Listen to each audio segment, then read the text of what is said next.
One start. কেমন আছো দাদা? ভালো আছি। অভিষেক, তুমি কেমন আছো? আমিও ভালো আছি। তো আজকে আমাদের যে টপিকটা ভূত, আত্মা, প্রেততত্ত্ব, তো এই টপিকটা শুনলে কিন্তু প্রচুর প্রশ্নের আমাদের ভিড় করে আমাদের মনে। একদমই তাই। খুবই একটা ইন্টারেস্টিং টপিক আছে আমাদের। তো ভূত এই শব্দটা নিয়ে না আমাদের মনে অনেক অচেনা প্রশ্নের ভিড় হয়। তা তুমি এটা কি একটা ভয় হিসাবে দেখবে? অনেক অচেনা যে ভয়টা আমাদের মধ্যে যে ভিড় করে, তা তুমি ভূত শব্দটাকে একটা ভয় হিসাবে শুধু দেখবে না আরো কিছু বিষয় আছে এটা নিয়ে বলার মতো?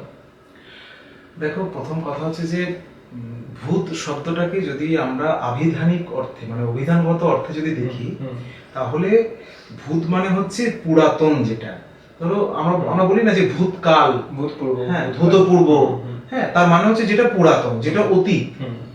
এখন ব্যাপার হলো, দেখবে যখন কোনো ঘটনা বা কোনো বিষয় আকস্মিকভাবে হঠাৎ করে যখন তোমার সামনে এসে হাজির হয় না, তখন সেটা নিয়ে যে কারোর একটা বিস্ময় তৈরি হয়।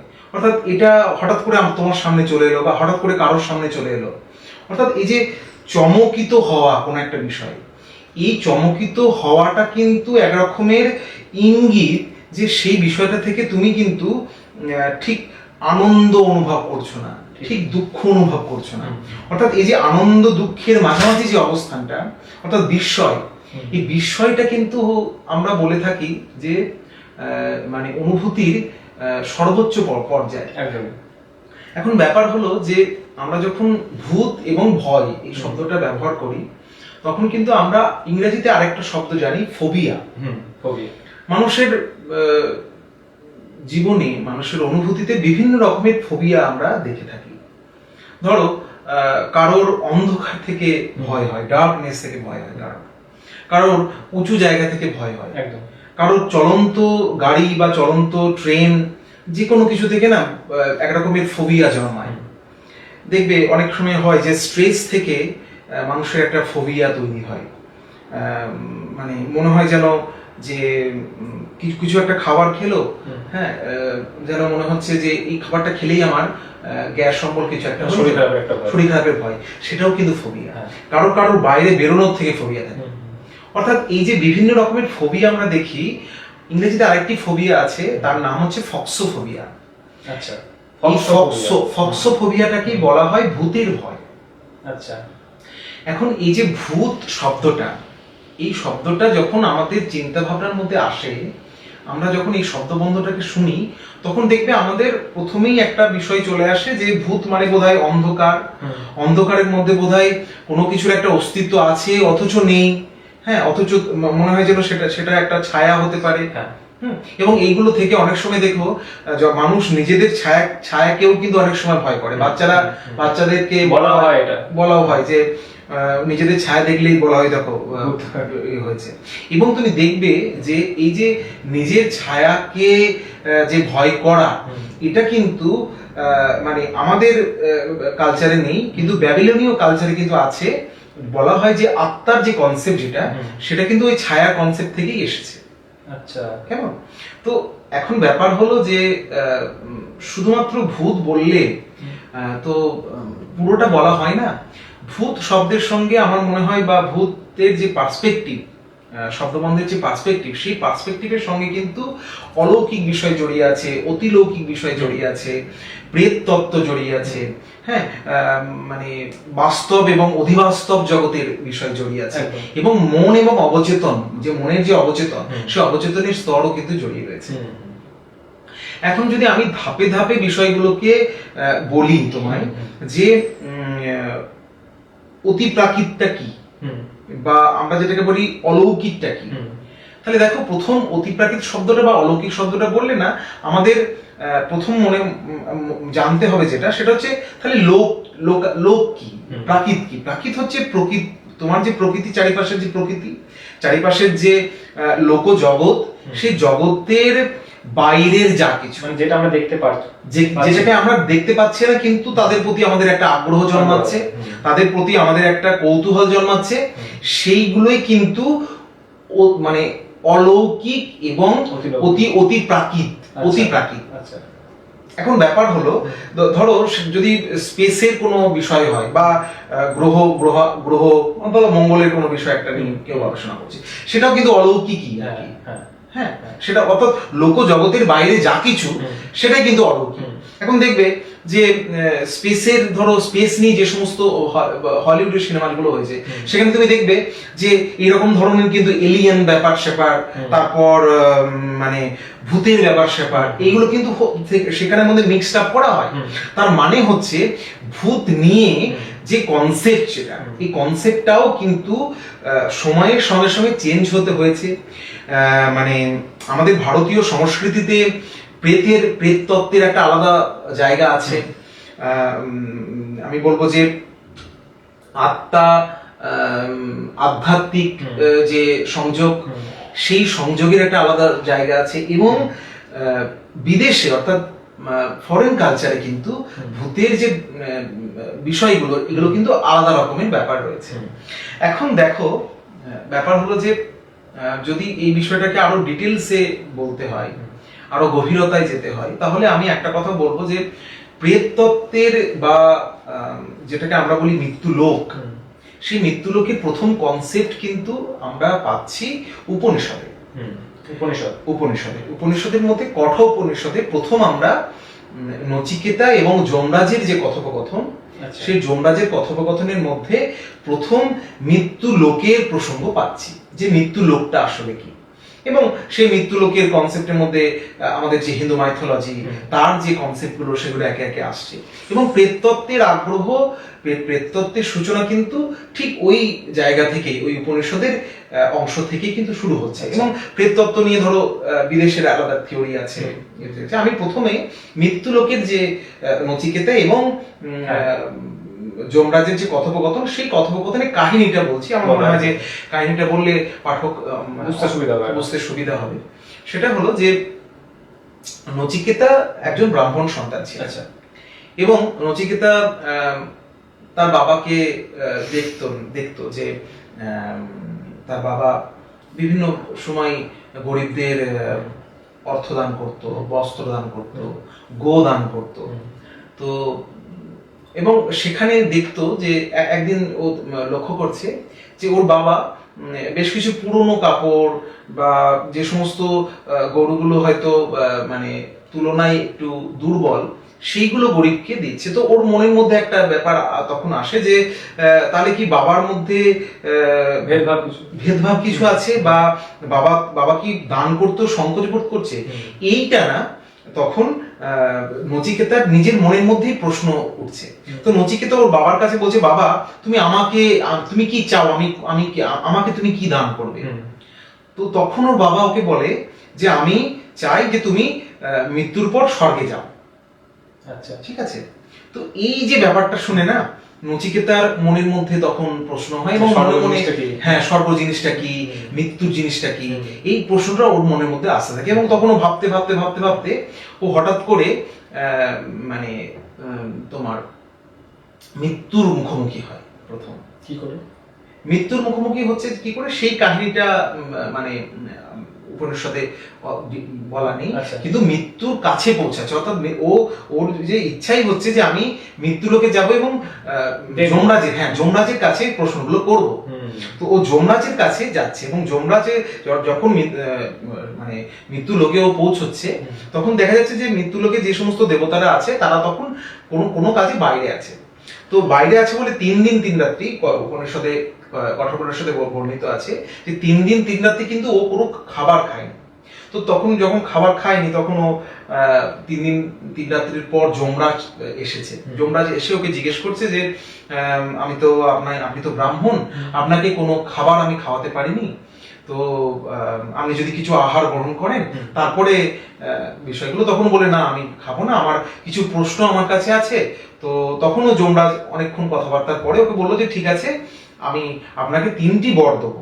আচ্ছা, হ্যাঁ, 3টি বর দেবো, 3টি বর আপনি আমার কাছে চাইতে পারেন। তো তার মধ্যে 3টি বরের মধ্যে প্রথম যে বর নচিকেতা চেয়েছিল যে আমার বাবা যেন খুবই সুখ শান্তি এবং মানে তৃপ্তি মানে পায়, এবং সে মৃত্যুর পর যেন স্বর্গ লাভ করে। তখন তার পিতা বেঁচে ছিল, তখন তার পিতা বেঁচে ছিল। আচ্ছা। তো এটা ছিল তার প্রথম বর। আচ্ছা। দ্বিতীয় বরের ওর প্রার্থনা ছিল যে মৃত্যুর যে পরে যে সমস্ত ক্রিয়াকর্মগুলো আছে সেই ক্রিয়াকর্মগুলো যেন ও জানতে পারে, এবং ও জানে যে হিন্দু ধর্মে মৃত্যুর পর অগ্নিতে তাকে অর্পণ করা হয়, এবং তারপর দেহে মানে অগ্নির মাধ্যমে সেটা মুক্তি পায়, এবং পঞ্চভূতে তাদের যে ভাব যেগুলো আর কি শরীরের ভাব সেগুলো বিলীন হয়ে যায়। তো তখন সে কথা শুনে নচিকেতাকে তোমার যমদূত কিন্তু যমরাজ ওকে কিন্তু নচিকেতাগ্নি নামে ভূষিত করে, এবং ওকে সেই অগ্নির যে শিক্ষা সেই শিক্ষাটাও দেয়, যে অগ্নির শিক্ষাটা আসলে কি। তারপর যমরাজ ওকে বলে যে তোমার তৃতীয় বর কি বলো। তৃতীয় বর প্রার্থনা করে যে আমাকে মৃত্যু লোক সম্পর্কে আপনি জ্ঞান দেবেন, মৃত্যু লোক আসলে কি। তো যমরাজ তো কিছুতেই সে বিষয়ে রাজি হবে না, কারণ যমরাজ ভাবছে যে আমি নিজের যে জ্ঞান সহজে তো সেটা মানে কাউকে দেওয়া যায় না, এবং এটা এই যে ডিটেলিং মৃত্যু লোক আসলে কি, মৃত্যু লোকের ভাবগুলো কি, মৃত্যু লোকে কি কি হয়, তার যে ভাবগুলো কি কি, এবং মৃত্যু লোকে আসার পরে কে কি রকম ট্রিটমেন্ট পায়, সেই সমস্ত প্রক্রিয়াকরণগুলো কিন্তু কঠোপন্যাসের পর বর্ণিত রয়েছে। তো এখন অনেক সাধ্য সাধনার পরে নচিকেতাকে যমরাজ রাজি হয় যে মৃত্যু লোক আসলে কি সেটা বর্ণনা করা। তো আমরা কঠোপনিষদে কিন্তু প্রথম এই মৃত্যু লোক নিয়ে আমরা কনসেপ্টটা পাচ্ছি। তো সেখান থেকে কি মানে এখন যে সমস্ত কনসেপ্ট আমাদের মধ্যে আছে, মানে কেউ দোষ পেলো বা কিছু হলো, মানে এখান থেকে কি এসেছে? হ্যাঁ, মানে আমাদের যে যাবতীয় যা আর কি ধারণা মৃত্যুর পরে কে পাপ কাজ করলে কি রকম শাস্তি হবে, একদম তার সমস্ত ধারণাই কিন্তু কঠোপনিষদ থেকে আমরা ধীরে ধীরে পেয়েছি, উপনিষদ থেকে পেয়েছি। এবং পরবর্তীকালে যেটা হয় সেটা হচ্ছে যে পুরাণ যখন লেখা হচ্ছে তখন পুরাণের ভিতরে কিছু লৌকিক প্রসঙ্গ উপনিষদের সঙ্গে সংযুক্ত হচ্ছে, কিছু লৌকিক আচার আচরণ উপনিষদের সঙ্গে মানে উপনিষদের যে কনসেপ্ট তার সঙ্গে মিশে যাচ্ছে। ফলে ওই যে বললাম না যে আমরা সবসময় না, যত বেশি যুগ সময় এগিয়েছে তত আমরা মিক্সড কালচারের দিকে গেছি। কালচারগুলো সময়ের সঙ্গে সঙ্গে না সামান্য হলেও কিন্তু পরিবর্তন হয়েছে। ধরো আমরা তো প্ল্যানচেটের কনসেপ্ট আমাদের মধ্যে ছিল না। আমাদের যেটা ছিল সেটা যে যোগ তন্ত্রে এবং যোগে একটা বিষয় ছিল যে আগেকার দিনের যারা যোগী, যারা সাধক ছিল, তারা কিন্তু দেহ থেকে আত্মাকে বিযুক্ত করতে পারত। দেহ থেকে আত্মাকে বিযুক্ত করতে পারতো। এই পন্থাটা কিন্তু আমাদেরই তৈরি করা।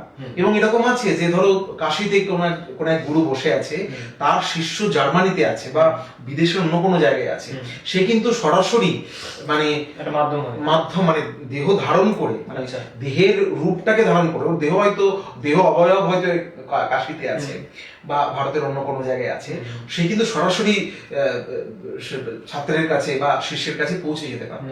এবং এই ব্যাপারটা আমি বহু পরে রবীন্দ্রনাথের একটি চিঠিতে পেয়েছিলাম, যে রবীন্দ্রনাথ একটা চিঠিতে লিখছেন যে ওনার স্ত্রীকে লিখছেন যে আমি তো বিদেশে আছি, রবীন্দ্রনাথ তখন বিদেশে ছিলেন, রবীন্দ্রনাথ চিঠিতে লিখছেন গত রাত্রে আমি না মানে তোমার কাছে চলে গেছিলাম এবং দেখলাম তুমি মানে ছোট ছেলেকে নিয়ে বা মেয়েকে নিয়ে শুয়ে আছো, আমার একদম মনে পড়ছে না, মেয়েকে নিয়ে শুয়ে আছো। তো আমি বলছিলাম এই যে দেহ বিযুক্তি যেটা, এই যে মানে দেহ এবং আত্মাকে আলাদা করে দেওয়া, আমার দেহ থেকে আমি আরেকটা সত্তাকে বের করে নিয়ে আমি সেটাকে ভ্রমণ করলাম, এই ব্যাপারটা কিন্তু আছে। রবীন্দ্রনাথ তখন আলাদা জায়গায় বিদেশে আছে, তখন কিন্তু বিদেশে আছে। ফলে এই পন্থাটা কিন্তু আমাদের প্রাচীন ঐতিহ্যে ছিল। ঠিক আছে, বিদেশে যেটা পরে চলে এলো সেটা হচ্ছে মাধ্যম, মিডিয়াম। তখন কি হলো যে না কোনো এক বাইরের আত্মা, সেই বাইরের আত্মা কোনো এক মিডিয়াম, কোনো এক থার্ড পারসন, তার মাধ্যমে তার কাছে প্রবেশ করবে। আবার আমি অন্য জায়গায় দেখেছি যে ধরো স্বামী অভেদানন্দ বেশ কিছু গবেষণা করেছেন, আমি একটা শুনেছিলাম স্বামী স্বামীজি একটা সার্জারি বা কিছু হচ্ছিল তার, তখন হয়তো ডাক্তারকে, তার খুব লাগছিল, ব্যথা পাচ্ছিল সে, এবং সার্জারির সময় ডাক্তারকে বলে যে সার্জারি করার আমাকে কিছুক্ষণ আগে দেখে দিও। তো তখন অবেশ স্যাভিঞ্জিকে ডাক্তার রীতিমতো দেখে দেয়। তো কিছু কিন্তু ব্যথা, মানে ডাক্তার অবাক হয়ে যায়, পরে জিজ্ঞেস করে যখন জ্ঞান ফিরে আসে অবেশ স্বামীজি, যে এত বড় একটা অপারেশন হলো, আপনার একটু কিছু মানে একটু বোঝাই গেল না? বলছে না, আমি ওই জন্যই তোমাকে বলেছি আমাকে একটু আগে ডেকে দিও, বলে দিও যে আমার অপারেশনটা শুরু হবে। তো ডাক্তার তো অবাক হয়ে যায় যে একটু ব্যথা পাইনি, মানে কি করে। তো আবার ডাক্তারকে বললো যে তুমি যখন সেলাই বা কিছু এরকম মানে ছোট্ট একটা ব্যথা যখন পাওয়ার আরেকটা যখন মুহূর্ত আসে, যে তুমি আমাকে আরেকবার নক করে দেবে। তখন ডাক্তার নক করতে ভুলে গেছিল। তখন ডাক্তার বলছে আপনি এইটুকু ব্যথা পেয়ে মানে এত বলছেন, কিন্তু এর আগে যে ব্যথাটা পেয়েছিলেন এত তো আমরা লাগেনি, আমি কিছু বলেনি। হ্যাঁ, আসলে এটাও না অদ্ভুত, জানো তো, অদ্ভুত এই কারণের জন্য আমি আরেকটা উদাহরণ দেবো, রবীন্দ্রনাথ থেকে একটা উদাহরণ দেবো। সেটা হচ্ছে যে মানুষ কিন্তু শুধুমাত্র তার দেহ থেকে আত্মাকে সাময়িক সময়ের জন্য বিযুক্ত করতে পারে না, পারে না তা নয়। যদি তার সঠিক যোগের অভ্যাস থাকে, যোগের মাধ্যমে যোগের অভ্যাস থাকে, তাহলে প্রতিটি অঙ্গ প্রত্যঙ্গের ক্রিয়াকেও কিন্তু সাময়িক সময়ের জন্য সে বন্ধ করতে পারে। আচ্ছা, একদম বন্ধ করতে পারে, একদম। যেটা ধরো ধরো আমরা কিছু সময়ের জন্য কোন একটা অঙ্গকে ইনজেকশনের মাধ্যমে আমরা সেটাকে অবশ করছি, ঠিক আছে? এই ইনজেকশনের কনসেপ্ট যখন ছিল না, তখন মানুষ কি করত? তাহলে ব্যাপারটা হচ্ছে সেই সময় কিন্তু ওই রোগীকে বিশেষ মেসেজের মাধ্যমে, বিশেষ প্রাণায়ামের মাধ্যমে তাকে কিন্তু ওই বিযুক্তি, আমার ধরো হাতে অপারেশন, তাহলে হাত থেকে আমার যে গোটা বডি ফাংশন যেটা রয়েছে, যে সেই বডি ফাংশনটাকে আমি যদি ডিট্যাচ করে নিতে পারি, তাহলে কিন্তু আমার মধ্যে ওই হাতে অপারেশন বা ওই পায়ে অপারেশন হলে আমি সেই ব্যথা কিন্তু অনুভব করবো না, যেটা আমাদের কাছে এখন অবাক মনে হচ্ছে। যেটা আমাদের কাছে কিন্তু এখন অবাক মনে হচ্ছে। তো রবীন্দ্রনাথের একটা কোটেশন ছিল আমার মনে পড়ে এই মুহূর্তে, যে রবীন্দ্রনাথ ওখানে বলছেন যে ওনার প্রচন্ড না পায়ে ব্যথা করছে, উনি চারিপাশে অনেকজনকে খোঁজবার চেষ্টা করছেন, কিন্তু কাউকে যেন পাচ্ছেন না। তো সেই সময় যখন পাচ্ছেন না, তখন উনি বলছেন যে আমার পায়ে ব্যথা করেনি, আমার রবীন্দ্রনাথ নামে একজন ব্যক্তি, তার পায়ে ব্যথা করছে, আমার পায়ে লাগছে না। তার মানে হচ্ছে আমি থেকে রবীন্দ্রনাথকে যখন আলাদা করে দিলাম, দুটো সত্তা যখন পৃথক পৃথক হয়ে গেল, তখন না আমার যে ব্যথাটা এই মুহূর্তে আমার একান্ত আমার, সেটা আমার একান্ত থাকছে না, সেটা অন্য কারোর হয়ে যাচ্ছে। যখন অন্য কারোর হয়ে যাচ্ছে, তখনই কিন্তু আমি আর ব্যথা অনুভব করছি না। That is called detachment. হ্যাঁ, মানে দেখবে থাকে একটা হিন্দিতে নয়, ইংরেজিতে একটা সিনেমা আছে, সিনেমাটার নাম হচ্ছে স্প্লিট। স্প্লিট হচ্ছে ধরো একজন মানুষ, সে বিভিন্ন সময় বিভিন্ন রকমের রূপ ধারণ করতে পারে, বিভিন্ন মুহূর্তে বিভিন্ন রকমের তার যে মানসিক অবস্থান, সে মানসিক অবস্থানটা বিভিন্ন সময় বিভিন্ন রকম হচ্ছে। এইটা হওয়ার জন্য সে কি করছে না, কোনো সময় সে একজন ছেলে কোনো সময় সে মেয়ের মতো আচরণ করছে, মেয়ের মতো পোশাক পরছে, কোনো সময় সে জন্তু হয়ে যাচ্ছে, কোনো সময় সে পাগল হয়ে যাচ্ছে, কোনো সময় সে ডাক্তার হয়ে যাচ্ছে। হ্যাঁ, স্প্লিট পার্সোনালিটি। অর্থাৎ ওই যে স্প্লিট পার্সোনালিটিটা কিন্তু অসুস্থ ওই মানুষরা যেহেতু আনকনসিয়াসলি এটা বিলিভ করে নিয়েছে যে আমি বিভিন্ন সময় বিভিন্ন অবস্থানে থাকবো, ফলে সে কিন্তু বিভিন্ন সময় তার যে আত্মিক গড়ন, মানে তার যে আত্মার বিহেভিয়ার, তার শরীর একই আছে কিন্তু আত্মাটা বিভিন্ন সময় বিভিন্ন রকম ভাবে বিহেভ করছে। সেই জন্য ও বিভিন্ন সময় বিভিন্ন রকম করে ওই ওই ওই এক্সপ্লেটিভস, মানে আমি বলছি যে সে বিভিন্ন সময় নিজেকে এক্সপেল করছে, নিজের অবস্থানটাকে বারবার কিন্তু বর্জন করছে এবং নতুন একটা রূপ ধারণ করছে। তো এইটা কিন্তু আত্মা হয়, আত্মার কনসেপ্ট আসলে কিন্তু তাই, মানে এগুলো আগে আমাদের ছিল আর সেটা একদমই তাই হচ্ছে, আর এটাকে এখন ভাবছি, আমরা এখন সেটাকে ভাবছি যে চমৎকার।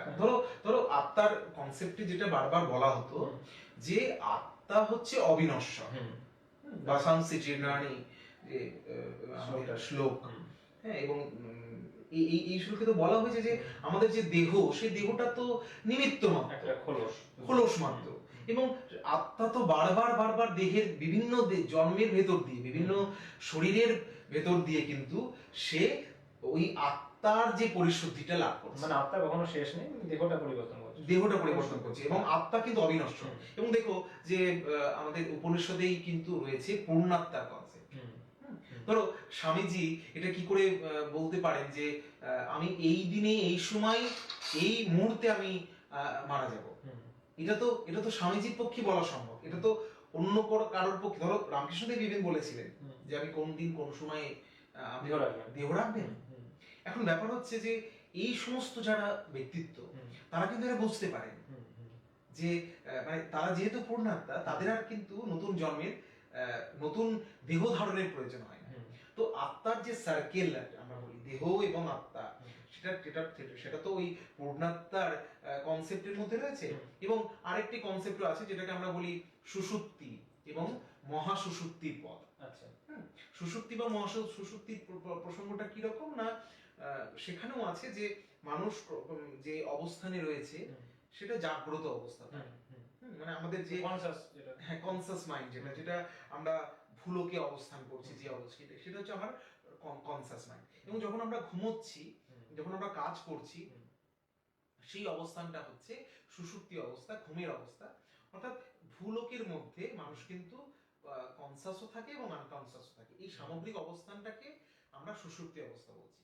এবার এই সুষুপ্তি অবস্থা থেকে সে ক্রমাগত যখন দেহ রাখছে, তখন কিন্তু ওই আত্মাটা পৌঁছচ্ছে মহাসুষুপ্তির পথে, হ্যাঁ, মহানির্বাণের পথে পৌঁছচ্ছে।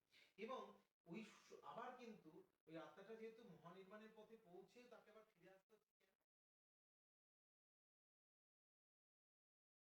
আচ্ছা দা, এই যে ভূত আত্মা বা অতৃপ্ত আত্মা যেটা আমরা বলে থাকি, তার অস্তিত্ব কি উপলব্ধি করা যায়, বা তোমার কিছু এরকম এক্সপিরিয়েন্স আছে যেটা তুমি উপলব্ধি করেছো এরকম? একদমই যাই। আমি একটা ছোট্ট উদাহরণ দিয়ে তারপরে একটা গল্প বলবো। গল্পটা সত্যি ঘটনা, এবং আমি চাক্ষুষ করেছো বা উপলব্ধি করেছো। চাক্ষুষ মানে আমি গল্পটা শুনেছি, এবং আমারও ব্যক্তিগত এক দুটি অভিজ্ঞতা রয়েছে, আমি সেটা পরে বলছি। তার আগে যে কথাটা আমি বলি সেটা হচ্ছে যে আমরা কিভাবে অনুভব করি বা কখন এই অনুভূতিটা হয়। আমি একটা বই পড়েছিলাম যে যে কোনো মানুষ, যে কোনো মুমূর্ষু মানুষ, সে এই যে আত্মাটাকে না, আত্মার যে শক্তিটাকে, সেই শক্তিটাকে সে কিন্তু সর্বোচ্চ পর্যায় পর্যন্ত বাড়িয়ে নিতে পারে। কিভাবে এটা?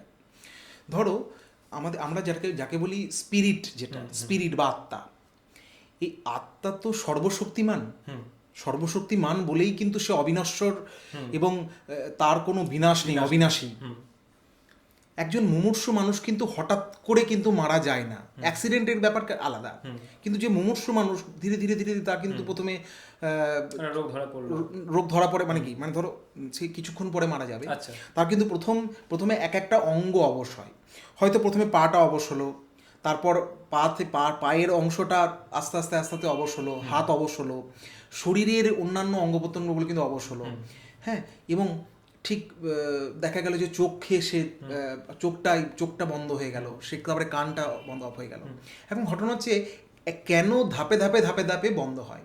তার কারণ হচ্ছে আত্মা কখনো একবারে, সে যেহেতু ট্রেন্ড নয়, মানে আমি বলছি যোগী বা সাধক নয়, সে কিন্তু যোগী বা সাধকদের ক্ষেত্রেও কিন্তু দেখবে ধাপে ধাপে ধাপে ধাপে কিন্তু উদ্বর্তন বা অধঃপতন হয়। মানে আমরা ঊর্ধ্বগতি বা অধোগতি, যেটা সেরকম ধাপে ধাপে হয়।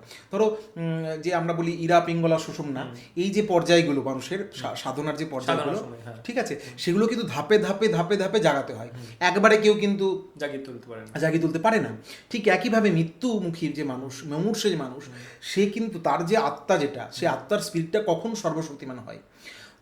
যখন সে তার সমস্ত দেহ থেকে শক্তিগুলোকে এক কেন্দ্রীভূত করতে পারে, এক জায়গায় নিয়ে আসতে পারে। আচ্ছা। এবং তখন এক জায়গায় যখন নিয়ে আসে, তখন তার মনের শক্তিটা এত মারাত্মক লেভেলের হয় যে বলছে যে সে সময় সে যদি মনে করে যে সারা ব্রহ্মাণ্ড ঘুরে দেখবে সে পারে করতে, সে যদি মনে করে তার চারিপাশের মানুষকে পর্যন্ত কন্ট্রোল করতে, সে কিন্তু কন্ট্রোল করতে পারে। ইভেন সে যদি মনে করে তার কোনো প্রিয়জনকে সে সেই জিনিসটা দেখাবে যে জিনিস অন্য কেউ সাধারণ চোখে দেখতে পারে না, সে সেইটাও দেখাতে পারে। এবং এটা হয়, আমি বলছি এটা হয়। কি করে না, আমি এটা অনেক সময় দেখেছিলাম এবং আমি নিজেও এটা ফিল করেছি। সেটা হচ্ছে আমার কোনো এক মাসি হবে, দুঃসম্পর্কে মাসি হবে, সে তার মা বা বাবা কেউ একজন হবে, মারা যাওয়ার পরে একদিন একটা কাহিনী বলছে, মানে ওই ঘটনাটা বলছে যে সে ঘুমিয়ে আছে, মানে তার বাবা যখন মারা যাচ্ছে সে ঘুমিয়ে আছে, হঠাৎ করে দেখে যে তার ঘুমটা যখন ভেঙে যায় তখন সে দেখে যে জানলাটা খোলা ছিল, জানলার পাশ দিয়ে সাদা কাপড় পরে কেউ একজন হেঁটে চলে পেরিয়ে গেল। এবং শুধুমাত্র সেই ওই ঘটনাটা দেখে, মানে অন্য কোনো বাড়ির মধ্যে তো যখন মারা যাবে আরো অনেক মেম্বার ছিল, আরো অনেক সদস্য ছিল, তারা কেউ কিন্তু দেখেনি। কেন? তার কারণ হচ্ছে যে মারা যাচ্ছে সে কিন্তু শুধুমাত্র ওকেই ওই পাওয়ারটা সঞ্চারিত করছে, অন্য কাউকে সে ওই পাওয়ারটা দিচ্ছে না কিন্তু দেখার। তাকে দিচ্ছে যে দেখো আমাকে আমার পূর্বপুরুষদের মধ্যে কেউ একজন নিতে এসেছে, মানে সে কি তার রিসিভ করতে এসেছে। টাচ ছিল, হতে পারে। ওই তো বলছি, সেই জন্য বলছি তার কোনো প্রিয়জনকে সে কিন্তু তার যে ক্ষমতাটা সেটা সঞ্চারিত করছে। ঠিক একইভাবে কিন্তু যোগেও হয়। যোগে একজন গুরু, ওই যে বলে না যে দিব্যদৃষ্টি প্রদান করা, তার মানেটা কি আসলে? তার মানে হচ্ছে তাকে কিন্তু ওই পাওয়ারটা দিচ্ছে যে সে যাতে সেই ঘটনাটা দেখতে পারে, চাক্ষুষ করতে পারে। দেখবে এটা মহাভারতে যখন শ্রীকৃষ্ণ হচ্ছে অর্জুনকে কিন্তু ওই যে ওই দিব্যদৃষ্টি দিয়ে কিন্তু তার যে রূপ, যেটা বিশ্বরূপ দর্শন যেটা বলে, সে বিশ্বরূপ কিন্তু দেখিয়েছিল। এবং আমরা বিভিন্ন সময় পুরাণের ঘটনাতেও দেখেছি যে চণ্ডীমঙ্গলে যেমন আছে, হ্যাঁ, ইভেন অন্যান্য বেশ কিছু মঙ্গল কাব্যে আমরা দেখতে পাই ওই যে দিব্যদৃষ্টি প্রদানের ঘটনা, এবং সে তখন দিব্যদৃষ্টি প্রদান করার পর এই ঘটনা ঘটছে। ফলে আমি বলছি এই কনসেপ্টগুলো দীর্ঘদিনের কনসেপ্ট, মানে এটা কোনো নতুন কনসেপ্ট নয়, সেটা দিয়ে একদম।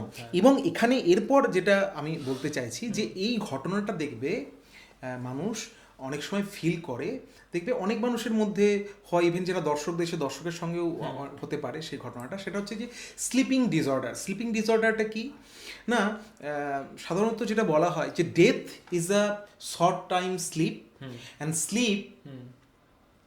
death is a long time sleep and the sleep is short time death. মানে ঘুম হচ্ছে অল্প সময়ের জন্য মরে যাওয়া, এবং মরণ হচ্ছে দীর্ঘ সময়ের জন্য ঘুম, অনন্ত ঘুমের দেশে চলে যাচ্ছে। এখন ব্যাপার যেটা হলো যে দেখো আমার ক্ষেত্রে এটা অনেক আগে হতো, সেটা হচ্ছে যে স্লিপিং প্যারালাইজড হওয়া। হ্যাঁ, স্লিপিং এটা একটা ডিসঅর্ডারও বটে, স্লিপিং প্যারালাইজড হওয়া। এবং ওই প্যারালাইজে তোমার যেন মনে হবে যে তুমি শরীরে কোনো সার পাচ্ছি না, হ্যাঁ, তুমি যেন জেগে আছো, তোমার কনসাস মাইন্ড জেগে আছে, সব কিছু ঘটছে চারিপাশে দেখছো, হ্যাঁ, কিন্তু তুমি কাউকে ডাকতে পারছো না, তোমার আওয়াজ বেরোচ্ছে না। হ্যাঁ, কিন্তু সেই সময় মানে যারা সাধক হয় তারা তখন কি করবে, তারা ওই দেহ থেকে ওটা ডিট্যাচ করতে পারে, যে প্রসঙ্গটা আমি কিছুক্ষণ আগে বলছিলাম আর কি, তোমার যে একদম। এবার আমি আমার যে ঘটনায়, সেই ঘটনায় ফিরে আসি। ঘটনার সূত্রপাত 2017-18 সালে। 17-18 সালে প্রথম আমি আমার বন্ধুর কাছে যাই, এবং আমার কোনো একটা কাজ ছিল কলকাতায়, তো বন্ধুর কাছে আমি তাদের বাড়িতে রাতে থাকি। তো সকালবেলায় হঠাৎ করে যখন ওকে ডাকি, তখন না ও একটা বিকট আওয়াজ করে। আমি তো আমার সঙ্গে তো দীর্ঘদিন পড়েছে, আমাকে দেখে ও যেন সেই যাকে আমরা বলি না যে ভূত দেখা, এরকম করে বিকট আওয়াজ করে চমকে উঠে মানে দূরে চলে যায়। বাপরে, কে, আমি কে, যেন আমাকেও আগে কোনোদিন দেখেনি। এবং ওই আওয়াজটা করে যে দূরে চলে যাওয়ার পরে, তারপরে একটুখানি পরে ওর আবার সেন্স ফিরে আসে, এবং ও বলে, ও আবার আমার ইয়েটা হলো, কিছু মনে করিস না। এবং এই একই ঘটনা আমার মনে আছে 1 মাস 2 মাস পরে ও আমাদের বাড়িতে এসেছিল, এবং একদম। এবং ওই যে ঘটনাটা যখন হয়েছিল, তারপরে না আমি আমার বাড়িতে ওর সঙ্গে আর শুইনি তখন, এবং আমার বাড়ির লোক এটা বলে যে রাত্রি প্রায় 4টে কি 4:30 এরকম হবে, মানে ও আমরা যে ঘরে বসে এখন শ্যুটটা করছি এই ঘরে ওই শুয়েছিল, ও বিকট একটা আওয়াজ করে, বিকট আওয়াজ করে। আমাকে পরের দিন সকালে মা বলে যে তোর ওই বন্ধুটা অদ্ভুত একটা চিৎকার করে উঠেছিল, এবং সেই চিৎকারটা শুধু বাড়ির লোক নয়, আশেপাশের প্রতিবেশীও শুনতে পেরেছিল। ঠিক আছে, এবং তারপরের দিন আমাকে তারপর দিন সকালে ট্রেনে বাড়ি ফিরে যায়, তো আমাকে বলেনি। তারপরে আমি তুমি দুবার এই ঘটনাটা শুনলাম, এই ঘটনাটা দেখলাম, একবার তো আমি নিজের চোখে দেখলাম ওরকম বিকট আওয়াজ, এবং তারপরে ওর ঘটনাটা ওই আমি বাড়ির লোক বললো। এবার আমি শুনতে পেলি, কারণ আমি একদম মানে ভোরের দিকে তো গভীর ঘুমে আচ্ছন্ন, আমি ওর আলাদা রুমে ছিলাম। এখন ব্যাপার যেটা হলো সেটা হচ্ছে এইখান থেকে আমার একটা সন্দেহ জন্মালো যে তাহলে বিষয়টা কি। 2018 সালের ঘটনা, আমি ওর বাড়িতে গেলাম এবং আমি সেই সময় থাকবার পরিকল্পনা নিয়ে আমি জানি যে সকাল দিকে যাব ওর মায়ের সঙ্গে বা বাড়ির লোকের সঙ্গে কথা বলতে, বা ওর সঙ্গে কথাবার্তা বলবো, বলে আমি আবার ফিরে আসব। তো আমি প্রথম ওকে জিজ্ঞেস করলাম যে এরকম অদ্ভুত ব্যাপার, কি হয়েছিল বা এরকম ঘটনা কেন হলো। তখন মানে তোমার সঙ্গে বন্ধুত্ব হয়েছিল প্রথম, তখন কি এরকমই ছিল না? না না না না না, তখন একদম স্বাভাবিক, একদম স্বাভাবিক ছিল। হঠাৎ এই পরিবর্তন, এবং আমি পরিবর্তনের ধরনগুলো আরো ডিটেলসে এবার বলবো। সেটা হচ্ছে যে ওর মা আমাকে বলল যে অরিন্দ্রজিৎ, ও আমাকে কিছু বলতে চায়নি, আমার বন্ধুটি যে সে কিছু বলতে চায়নি, সে বলে না আমি ঠিক আছি, ও কোনো অসুবিধা নেই, হয় ওরকম আমার মাঝে মাঝে হয়, এরকম বলেছিল। ওর মা আমাকে বলেছিল যে সেটা হচ্ছে যে আমরা জিজ্ঞেস করতাম যে কিরে তোর গার্লফ্রেন্ড কোথায় থাকে, বলিস না তো গার্লফ্রেন্ডকে নিয়ে কখনো, থাকে আমাদের বাড়িতেই, ওখানেই আমার শহরেই থাকে।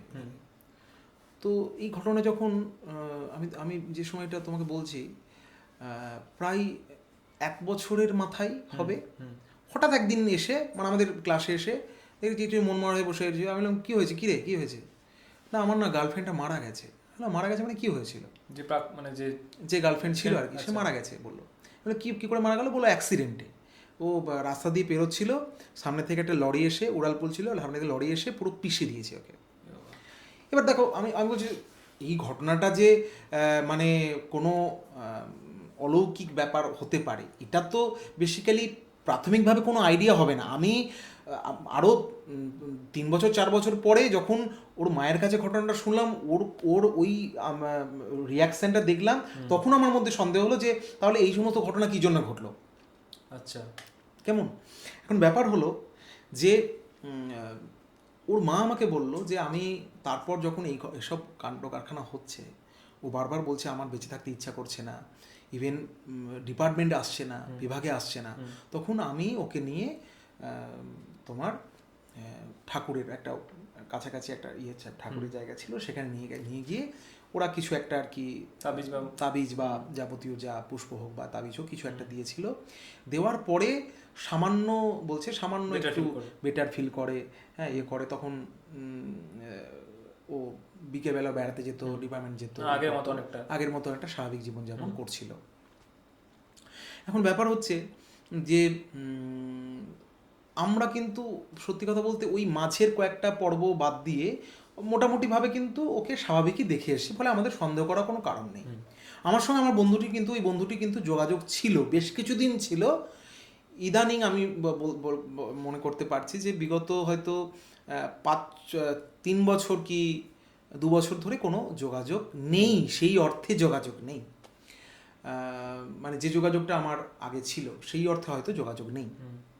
এবার ব্যাপার যেটা হলো সেটা হচ্ছে 2020 সালে, ঠিক আমি বলছি যে 2018 সালের ওই ঘটনাটা শোনার পরে 2020 সাল কি 19 সালে হবে, আমার তো তারপরেও যোগাযোগ ছিল।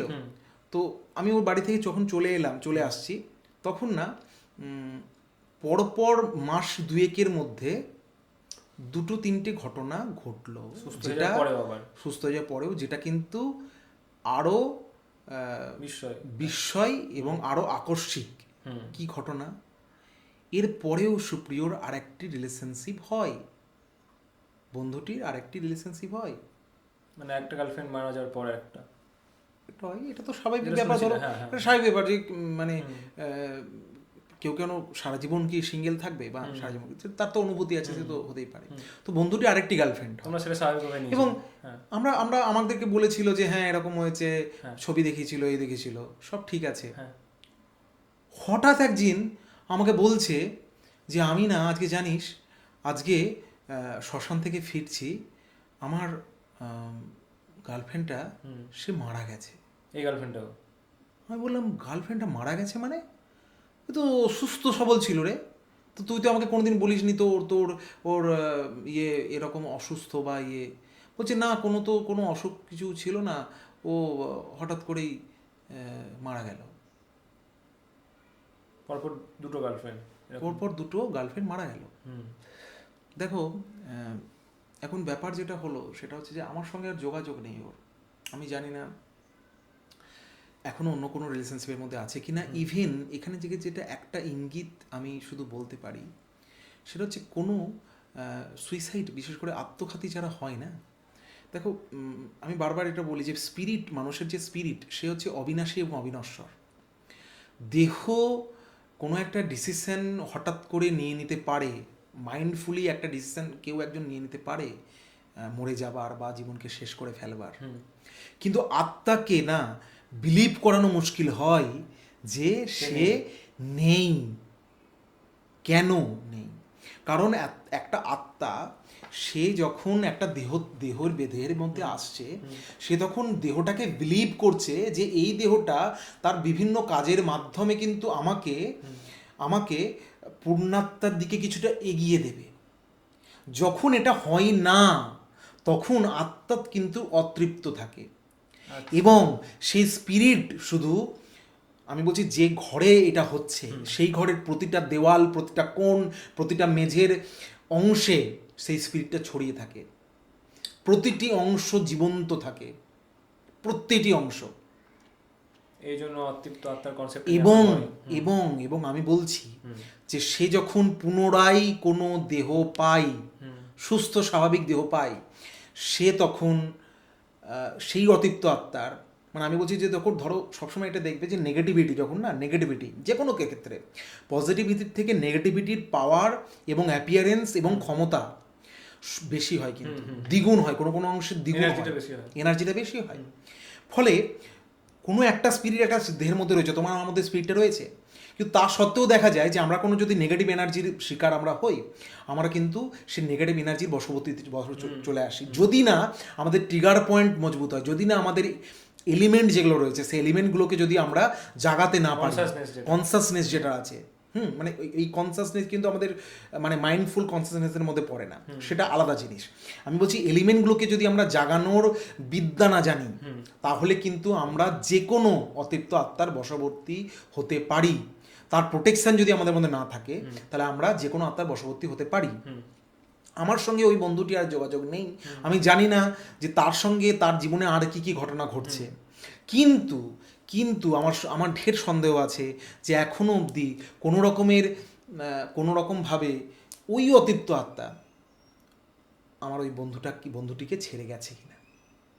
তাহলে এই যে দুটো গার্লফ্রেন্ডের যে, দেখো এটা সম্ভাব্য হতে পারে, আমি এখনো জানি না যে ওই ছেলেটি কেন আত্মহত্যা করেছে। তার ঘটনা কিন্তু তার কোনো প্রেমের সম্পর্কের থেকে হতে পারে, সে সুইসাইড করার সিদ্ধান্ত নিয়েছে, এটা একটা হতে পারে।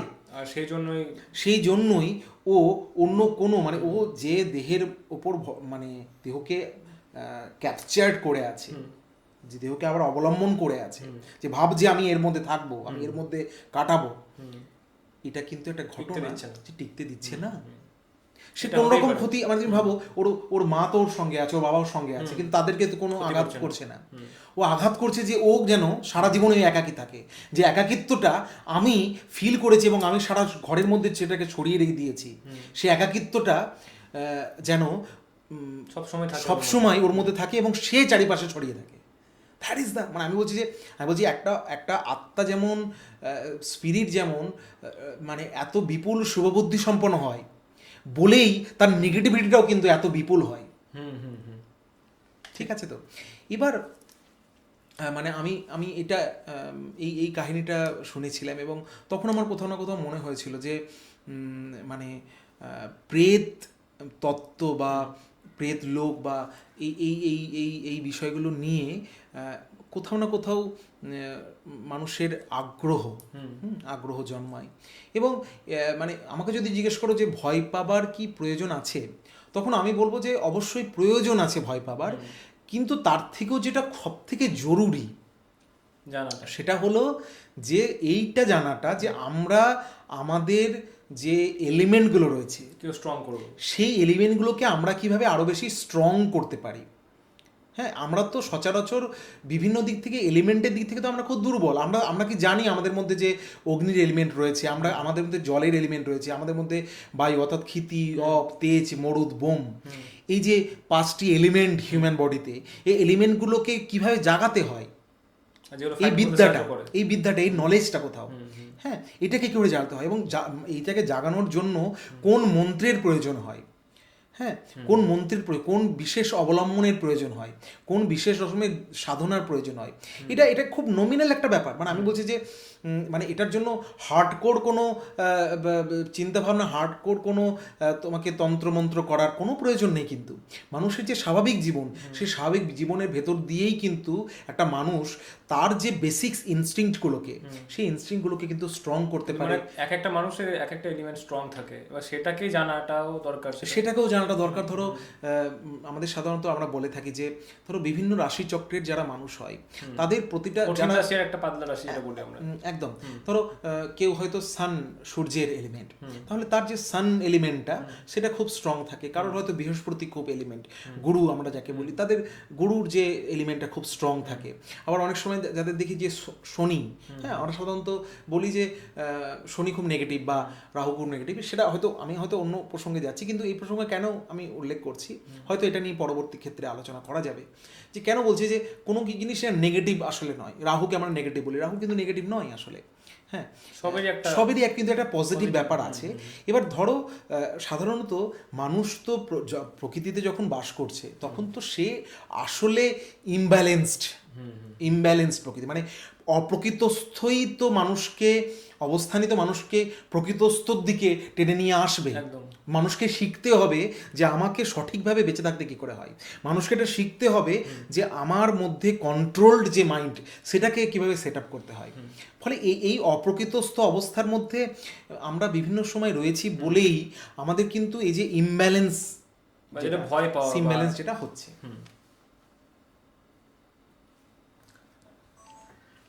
ঠিক আছে,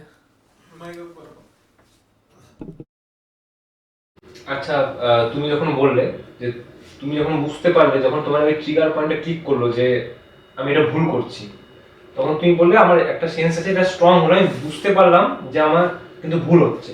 তাহলে এই যে ট্রিগার পয়েন্ট যখন কাজ করছে আমরা যখন আমাদের মধ্যে, তাই নিশ্চয়ই এই সেন্সটা আগে থেকে ইনবিল্ড আছে। তাহলে এই সেন্সটাকে আরো কিভাবে স্ট্রং করবো? মানুষের আত্মা বা স্পিরিট, এটা তো প্রত্যেকটি মানুষের মধ্যে আছে, ঠিক আছে। এবং আমি প্রথম এই প্রসঙ্গটা নিয়ে আলোচনা করেছিলাম যে একটা মানুষ যখন মারা যাচ্ছে তখন তার স্পিরিটের শক্তিটা এতটাই বেশি থাকে যে সে অন্য মানুষকেও কন্ট্রোল করতে পারে, এমনকি সে চাইলে মানে অন্যান্য পরিবর্তনগুলো সে করতে পারে। মানে আমি বলছি যে ধরা যাক ওই স্পিরিটটা যদি মনে করে, যেমন আমি আমার বন্ধুর যে উদাহরণটা দিয়েছিলাম যে আত্মহত্যা করার পরে সে তার শক্তিটাকে সমস্ত ঘরের প্রতিটা কোণায় ছড়িয়ে দিয়েছে, ঠিক একইভাবে মানুষের মধ্যেও কিন্তু ওই আত্মার শক্তিটাও রয়েছে। আত্মার শক্তিটাকে পঞ্চভূত, যেটাকে আমরা বলি যে পঞ্চ ক্ষিতি, অপ, তেজ, মরুদ, বোম, হ্যাঁ, ফায়ার, মানে মানুষের যে এলিমেন্টগুলো, জলের এলিমেন্ট, বায়ুর এলিমেন্ট, যেগুলো রয়েছে। এমনকি দেখবে যে আমরা প্ল্যানচেটের সময় একটা ইংরেজি শব্দবন্ধ রয়েছে যেটাকে বলা হয় একটোপ্লাজম, ঠিক আছে। একটোপ্লাজমটা কি? একটোপ্লাজমটা ওরা বলে যে আত্মা যখন দেহকে ছেড়ে বেরিয়ে আসছে, ওই বেরিয়ে আসার যে অবয়বটা, ঠিক ঠিক আছে, আত্মার যে অবয়বটা সেটাকে তো বিভিন্ন জন বিভিন্ন রকম ব্যাখ্যা করে। কেউ বলে যে সেটা যেন ছায়ার মতো একটা মিলে যাচ্ছে, কেউ বলে যে সেটা যখন মুখ দিয়ে বেরোচ্ছে বা চোখ দিয়ে বেরোচ্ছে একটা ছোট্ট জ্যোতির মতো আর কি, আলোর বিন্দুর মতো যেন চোখ দিয়ে সেটা বেরিয়ে যাচ্ছে, বা মুখ দিয়ে কেউ যখন হাঁ করে মারা যাচ্ছে তখন সেটা মুখ দিয়ে সেটা হয়তো বেরোচ্ছে। এরকম বিভিন্ন জায়গায় বিভিন্ন রকমের ব্যাখ্যা বিশ্লেষণ আছে। এখন যেটা ঘটনা, যে আমি যেটা বলতে চাইছি, স্পিরিটের শক্তি এতটাই বেশি থাকে যে একটা স্পিরিট যখন একটা দেহকে ছেড়ে বেরিয়ে যাচ্ছে তারপরেও কিন্তু ওই দেহের মধ্যে স্পিরিটের শক্তিটা কিন্তু কিছুটা কিছু অবশিষ্ট থাকে। যার জন্য দেখবে হসপিটালে যেটা নিয়ম আছে সেটা হচ্ছে যে কোনো ব্যক্তি মারা যাওয়ার পরে তার দেহ যতক্ষণ না সম্পূর্ণ শীতল হয়ে যাচ্ছে ততক্ষণ তারা দেহটাকে ছাড়ে না, দেহটা যতক্ষণ গরম থাকে ততক্ষণ কিন্তু তারা বডিটাকে রিলিজ করে না। এবং বলা হয় যে শরীর থেকে প্রাণবায়ু বেরিয়ে যাওয়ার 48 ঘন্টা পর্যন্ত কিন্তু শরীরটা জীবিত থাকে। এবং আরেকটি তথ্য আছে, সেটা হলো এটাও বলা হয় যে কোনো একজন মানুষ হয়তো মারা গেছে, মারা যাওয়ার 7 দিন পর্যন্ত কিন্তু সে তার মধ্যে ওই স্পিরিটের যে শক্তি, যেটা সেই শক্তি কিন্তু অবশিষ্ট থাকতে পারে। এইটাও কিন্তু হয়। এবং আমি যেটা বারবার যে বলতে চাইছি, সে দেখবে যে কোনো একটা ব্যক্তি যখন মারা যাচ্ছে তারপরে তার বডি বা তার চোখ বা কোনো একটা অঙ্গ প্রত্যঙ্গ দান করার ব্যাপার থাকে না, এটা কি করে হয়? তার কারণ হলো যে ওই 48 ঘন্টার যে টাইম বাউন্ডিংটা আছে, ওই টাইম বাউন্ডিং এর মধ্যে যদি তুমি তার শরীরের কোনো একটা অঙ্গ যেটা হয়তো সুস্থ আছে, যেটা হয়তো নিরোগ আছে, তাকে যদি তুমি ইউজ করতে পারো অন্য কোনো কাজে, মানে আমি বলছি যে অন্য কোনো অন্ধ ব্যক্তি যার চোখ নেই, তার সেই মৃত ব্যক্তির চোখটা তাকে হয়তো দেওয়া হলো, তাহলে কিন্তু ওই 48 ঘন্টার মধ্যে ওই চোখের যদি ট্রান্সপ্ল্যান্ট করা যায়, মানে দান করা যায় ওখান থেকে করে, তাহলে সেটা কিন্তু মানে ঠিকঠাক ভাবে কাজ করে। তার মানে এখানে আমি যেটা বলতে চাইছি, একটা স্পিরিটের ক্ষমতা এতটাই বেশি যে সেটা ব্যক্তির দেহ থেকে বেরিয়ে যাওয়ার পরেও তার মধ্যে ওই শক্তিটা থাকছে, এতটাই শক্তিশালী।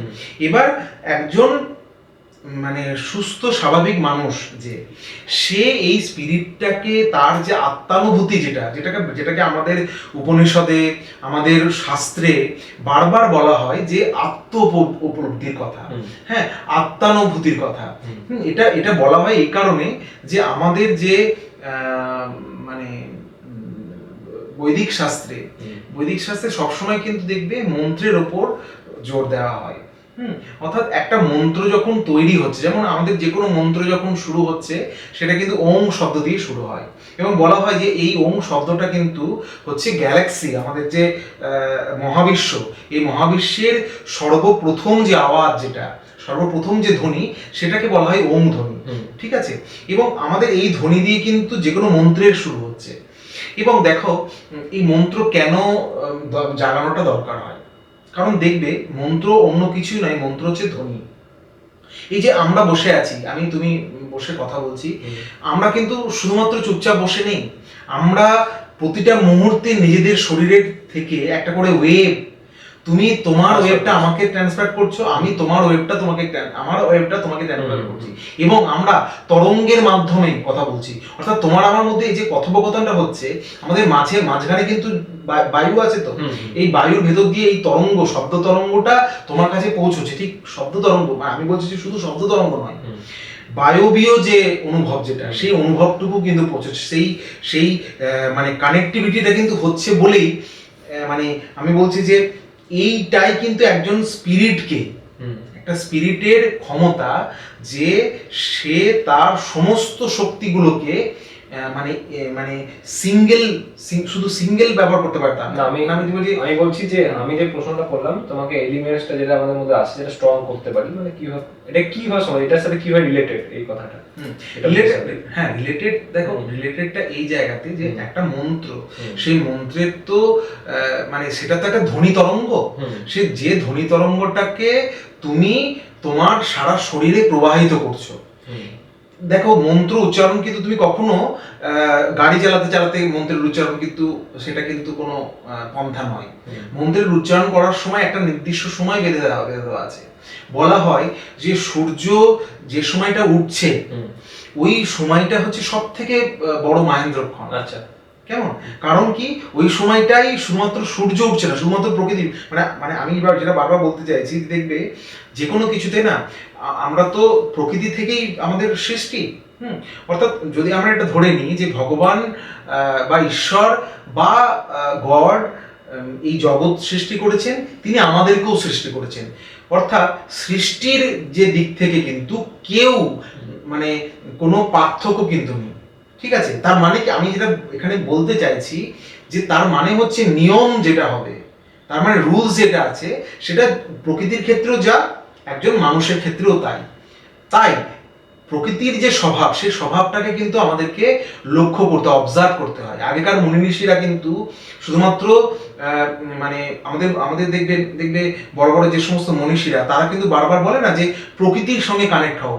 বাচ্চাদের কোনো অসুখ করলে বা কোনো হলে দেখবে ইভেন চোখের সমস্যা হলে অনেক সময় বলে না যে সবুজের দিকে তাকিয়ে, তার মানেটা কি? তার মানে হচ্ছে যখন তুমি প্রকৃতির সঙ্গে যুক্ত হবে, যখন তুমি প্রকৃতির সঙ্গে কানেক্ট হবে, তত বেশি তুমি কিন্তু তাদের যে ন্যাচারাল হিলিং পাওয়ার যেটা, সেটা তোমার মধ্যে আসবে। কেমন? তোমার মধ্যে যত বেশি এই যে ন্যাচারালিটি গ্রো করবে, যত বেশি, তত তুমি কিন্তু সব দিক দিয়ে সুস্থতা অনুভব করবে। না, তুমি বললে যখন মানে একটা মানুষ সেন্স করতে পারে যে আমার সঙ্গে এটা ভুল হচ্ছে, তাহলে মানুষ যখন এটা সেন্স করলো, তারপরে একটা অ্যাক্টিভনেস এলো মানুষের মধ্যে যে এবার আমাকে কিন্তু সচেতন হতে হবে। তাহলে একটা এলিমেন্টস কাজ করছে, একটা মানুষের মধ্যে বিভিন্ন রকম এলিমেন্টস থাকে, কারোর মধ্যে কোনো একটা এলিমেন্ট পাওয়ারফুল। কিন্তু তুমি বলছো এবার মন্ত্রের উচ্চারণটা তুমি শুনতে পেয়েছিলে বলে কিন্তু তুমি সজাগ হলে, এইটা ঠিক না? একটা মানুষ মন্ত্রের উচ্চারণ ছাড়াও এমনি সজাগ হতে পারে, সে যখন কোনো এলিমেন্টসটাকে তার স্ট্রং করছে। মানে দুটোর মধ্যে পার্থক্যটা কি? না, হ্যাঁ, আমি ওখানে যে উদাহরণটা দিলাম সেটা হচ্ছে আমি দূর থেকে মন্ত্রের আওয়াজটা শুনতে পাচ্ছিলাম, কিন্তু মন্ত্রের আওয়াজটা শোনাটা যত বেশি ইম্পর্টেন্ট, তার থেকে অনেক বেশি ইম্পর্টেন্ট হচ্ছে এটা যে আমি নিজের মধ্যে কি ফিল করছি। অর্থাৎ ধরো বাইরে কোনো একটা ঘটনা ঘটছে, কিন্তু তুমি তোমার ভেতরে তোমার আত্মশক্তিটা সেই বাইরের ঘটনাকে কতটা গ্রহণ করছে এবং কতটা ত্যাগ করছে, তার উপর তো ডিপেন্ড করছে তুমি কতটা নিজের মধ্যে ওই মন্ত্রের জোরটাকে ধারণ করতে পারছো, তাই না? এটাকে কিভাবে স্ট্রং করবো? এবার ঘটনা হচ্ছে এটা কিন্তু অভ্যাস। মানে আমি বলছি যে সবকিছুই কিন্তু একটা অভ্যাস, অবশ্যই স্পিরিচুয়াল বা আধ্যাত্মিক অভ্যাস। ধরো আজকে আমি বারবার এই প্রসঙ্গটা বিভিন্ন সময় বলে থাকি যে যদি আমাদের মানে যদি ধরো বিভিন্ন যে বন জঙ্গল এগুলো রয়েছে, এখন যেটা ঘটনা সেটা হলো যে আমরা এই যে গাছের কথা বলি, গাছকে কিন্তু কখনো প্রতিদানে মানে আমরা এটা চাই না, বা তার সঙ্গে কিন্তু আমাদের কোনো ডিল নেই যে তুমি অক্সিজেন দেবে, আমি তাহলে তোমাকে সার দেবো বা জল দেবো, বা কোনো রকম ডিল থাকে না। আমি এটা মনে করি আমাদের যারা মানে আমাদের যে আধ্যাত্মিক প্রসিডিওর যেগুলো রয়েছে, এবং এই প্রসিডিওরের সঙ্গে যে সকল মানুষ সংযুক্ত আছে, যারা সাধু, যারা সন্ন্যাসী, যারা এই বিষয়ের সঙ্গে সংযুক্ত আছে, তারা কিন্তু কখনো এই কথা জিজ্ঞেস পর্যন্ত করবে না যে আমি আজকে খেতে পারছি না, আমাকে তোমরা কিছু দিচ্ছ না, ফলে আমি আর আধ্যাত্মিকভাবে ভগবানকে ডাকবো না বা প্রে করবো না, এটা কিন্তু একবারও বলে না। ইভেন তুমি পরে আমরা এই বিষয় নিয়ে আলোচনা করব যে নাগা সাধুদের ক্ষেত্রে এবং অন্যান্য সাধুদের ক্ষেত্রেও একটা ডেকোরাম আছে, ওদেরও কিন্তু ডেকোরাম আছে। ডেকোরামটা কি? ওরা সারাদিন হয়তো ভিক্ষা করতে পারে, কিন্তু হয়তো সারাদিনে ভিক্ষা পেল না, তারা কিন্তু রাত্রি 8টার পরে আর কোনো রকম কোনো ভিক্ষা চাইতে পারবে না। তারা যদি কিছু নাও পায় তাহলেও কিন্তু আর কোনো রকমের ভিক্ষা চাইতে পারবে না। ফলে আমি বলছি যে আধ্যাত্মিকভাবে মানুষ আধ্যাত্মিক হলেই যে মানুষের মধ্যে শৃঙ্খলা নষ্ট হয়ে যায়, মানে এরকম একটা ধারণা দেখবে থাকে না যে তুমি সন্ন্যাসী হলে তার মানে তুমি বোধহয় সবকিছু ইয়ে করতে পারো, তোমার মধ্যে আর কোনো ইয়ে থাকলো না, তুমি যেখানে হ্যাঁ, বা তোমার মধ্যে তখন তো একটা পাওয়ার কাজ করছে, তুমি আর কোনো প্রসিডিংস বা যেটা আমরা বলি আধ্যাত্মিকভাবে কানেক্টিভিটি, সেটা না থাকলেও বোধহয় তুমি হয়ে যেতে পারবে বা তুমি সাধক হয়ে গেলে, এরকমটা কিন্তু নয়। অর্থাৎ আমাদের মন্ত্র কেন কেন এটা বলে যে মন্ত্র উচ্চারণ কিন্তু এমনি করা যায় না, তোমাকে মন্ত্র উচ্চারণ করতে গেলে তোমাকে পরিশুদ্ধ হতে হবে, তোমাকে এই যে বলছে না যে আত্মপরিশুদ্ধিরও কিন্তু প্রয়োজন হয় আত্ম উদ্বোধনের জন্য। অর্থাৎ আমার আত্মাকে যে আমি পরিশুদ্ধ যতক্ষণ না করছি ততক্ষণ কিন্তু আমি ভগবানের দরবারে বা ঈশ্বরের দরবারে আমি কিন্তু পৌঁছাতে পারবো না। এবং আজকে আমি গতকাল যে বিষয়টি আলোচনা করছিলাম, আগে যে প্রসঙ্গটি আলোচনা করছিলাম, যে আমাদের মানে দর্শনে ফিলোসফিতে বারবার বলা হয় পূর্ণাত্মার প্রসঙ্গ, ঠিক আছে, এবং পূর্ণাত্মার প্রসঙ্গে কিন্তু বারবার এটা বলা হয় যে আমাদের এই যে জন্ম মৃত্যুর যে সার্কেল, এই জন্ম মৃত্যুর সার্কেল থেকে একটা আত্মা কখন সে পরিত্রাণ পাচ্ছে এবং পূর্ণাত্মায় শিফট হতে পারছে, ততক্ষণ তাকে কিন্তু এই জন্ম এবং মৃত্যুর যে চক্রের মধ্যে আবদ্ধ থাকতে হবে, যতক্ষণ না তার দ্বারা মানে তার সে যে জন্মের পর যে সে যে কাজগুলো করছে সেই সমস্ত কাজগুলোর মধ্যে সে যতক্ষণ না ওই আত্মপরিশুদ্ধিটা অর্জন করতে পারছে। অর্থাৎ সেখানেও কিন্তু শৃঙ্খলা আছে, দেখো শৃঙ্খলা সব জায়গায় আছে। বলা হয় যে মানুষ জন্ম শত শত জন্মের শত শত অন্যান্য জন্মের পরে কিন্তু মানুষের জন্ম পায়, পূর্ণ কাজের পরে মানুষের জন্ম পায়, মানে তাহলে এটা পরিশুদ্ধিটা হওয়ার পরই। এবং তুমি চিন্তা করো, তারপরেও এটা বলা হচ্ছে যে এই মানব জন্মের পরেই যে তুমি মুক্তি পাবে তার কোনো সিউরিটি কেউ দিতে পারে না। হয়তো এই জন্মের পরে তাকে হয়তো আবার ফিরে আসতে হতে পারে অন্য কোনো জন্মের ভেতর দিয়ে। ঠিক ঠিক, ফলে এইখানেই আসলে প্রসঙ্গটা হয়ে দাঁড়ায় যে পুনর্জন্মের কথা বা পুনর্জন্মের প্রসঙ্গ কি আদৌ সত্য? হ্যাঁ, এখন আমাদের যে পুনর্জন্ম বিষয়ে যে তথ্যটি দেওয়ার এবং যে কথাটি বলার সেটা হলো যে আমরা আমাদের যে হিন্দু ধর্মে এবং বিশেষত বৈদিক সাহিত্যে এবং সংস্কৃতিতে পুনর্জন্মের একটা পদ্ধতি এবং প্রচার এবং আলোচনা রয়েছে, শাস্ত্রীয় দিক থেকেও রয়েছে। এবং একই সঙ্গে আরো একটি বিষয় সেটা হচ্ছে খ্রিস্ট ধর্মের ক্ষেত্রেও মানে এটা জানবে যে যীশু খ্রিস্টের কিন্তু রেজারেকশন হয়েছিল, অর্থাৎ মৃত্যুর পরে যীশু খ্রিস্ট দেখা গেছিল যে কিছুদিন পরে তিনি আবার পুনরায় মানুষের সামনে বাইরে এসেছিলেন। তো ঘটনা হচ্ছে যে এই পুনর্জন্মের যে বিষয়টি আমরা কিন্তু আরেকটি কথা মানে শুনতে অভ্যস্ত, সেটা হচ্ছে বলা হয় যে একজন মানুষ কোনো মানুষ তার আগের জন্মের যে ঘটনা ঘটেছে সেটাও কিন্তু সে স্মরণ করতে পারে।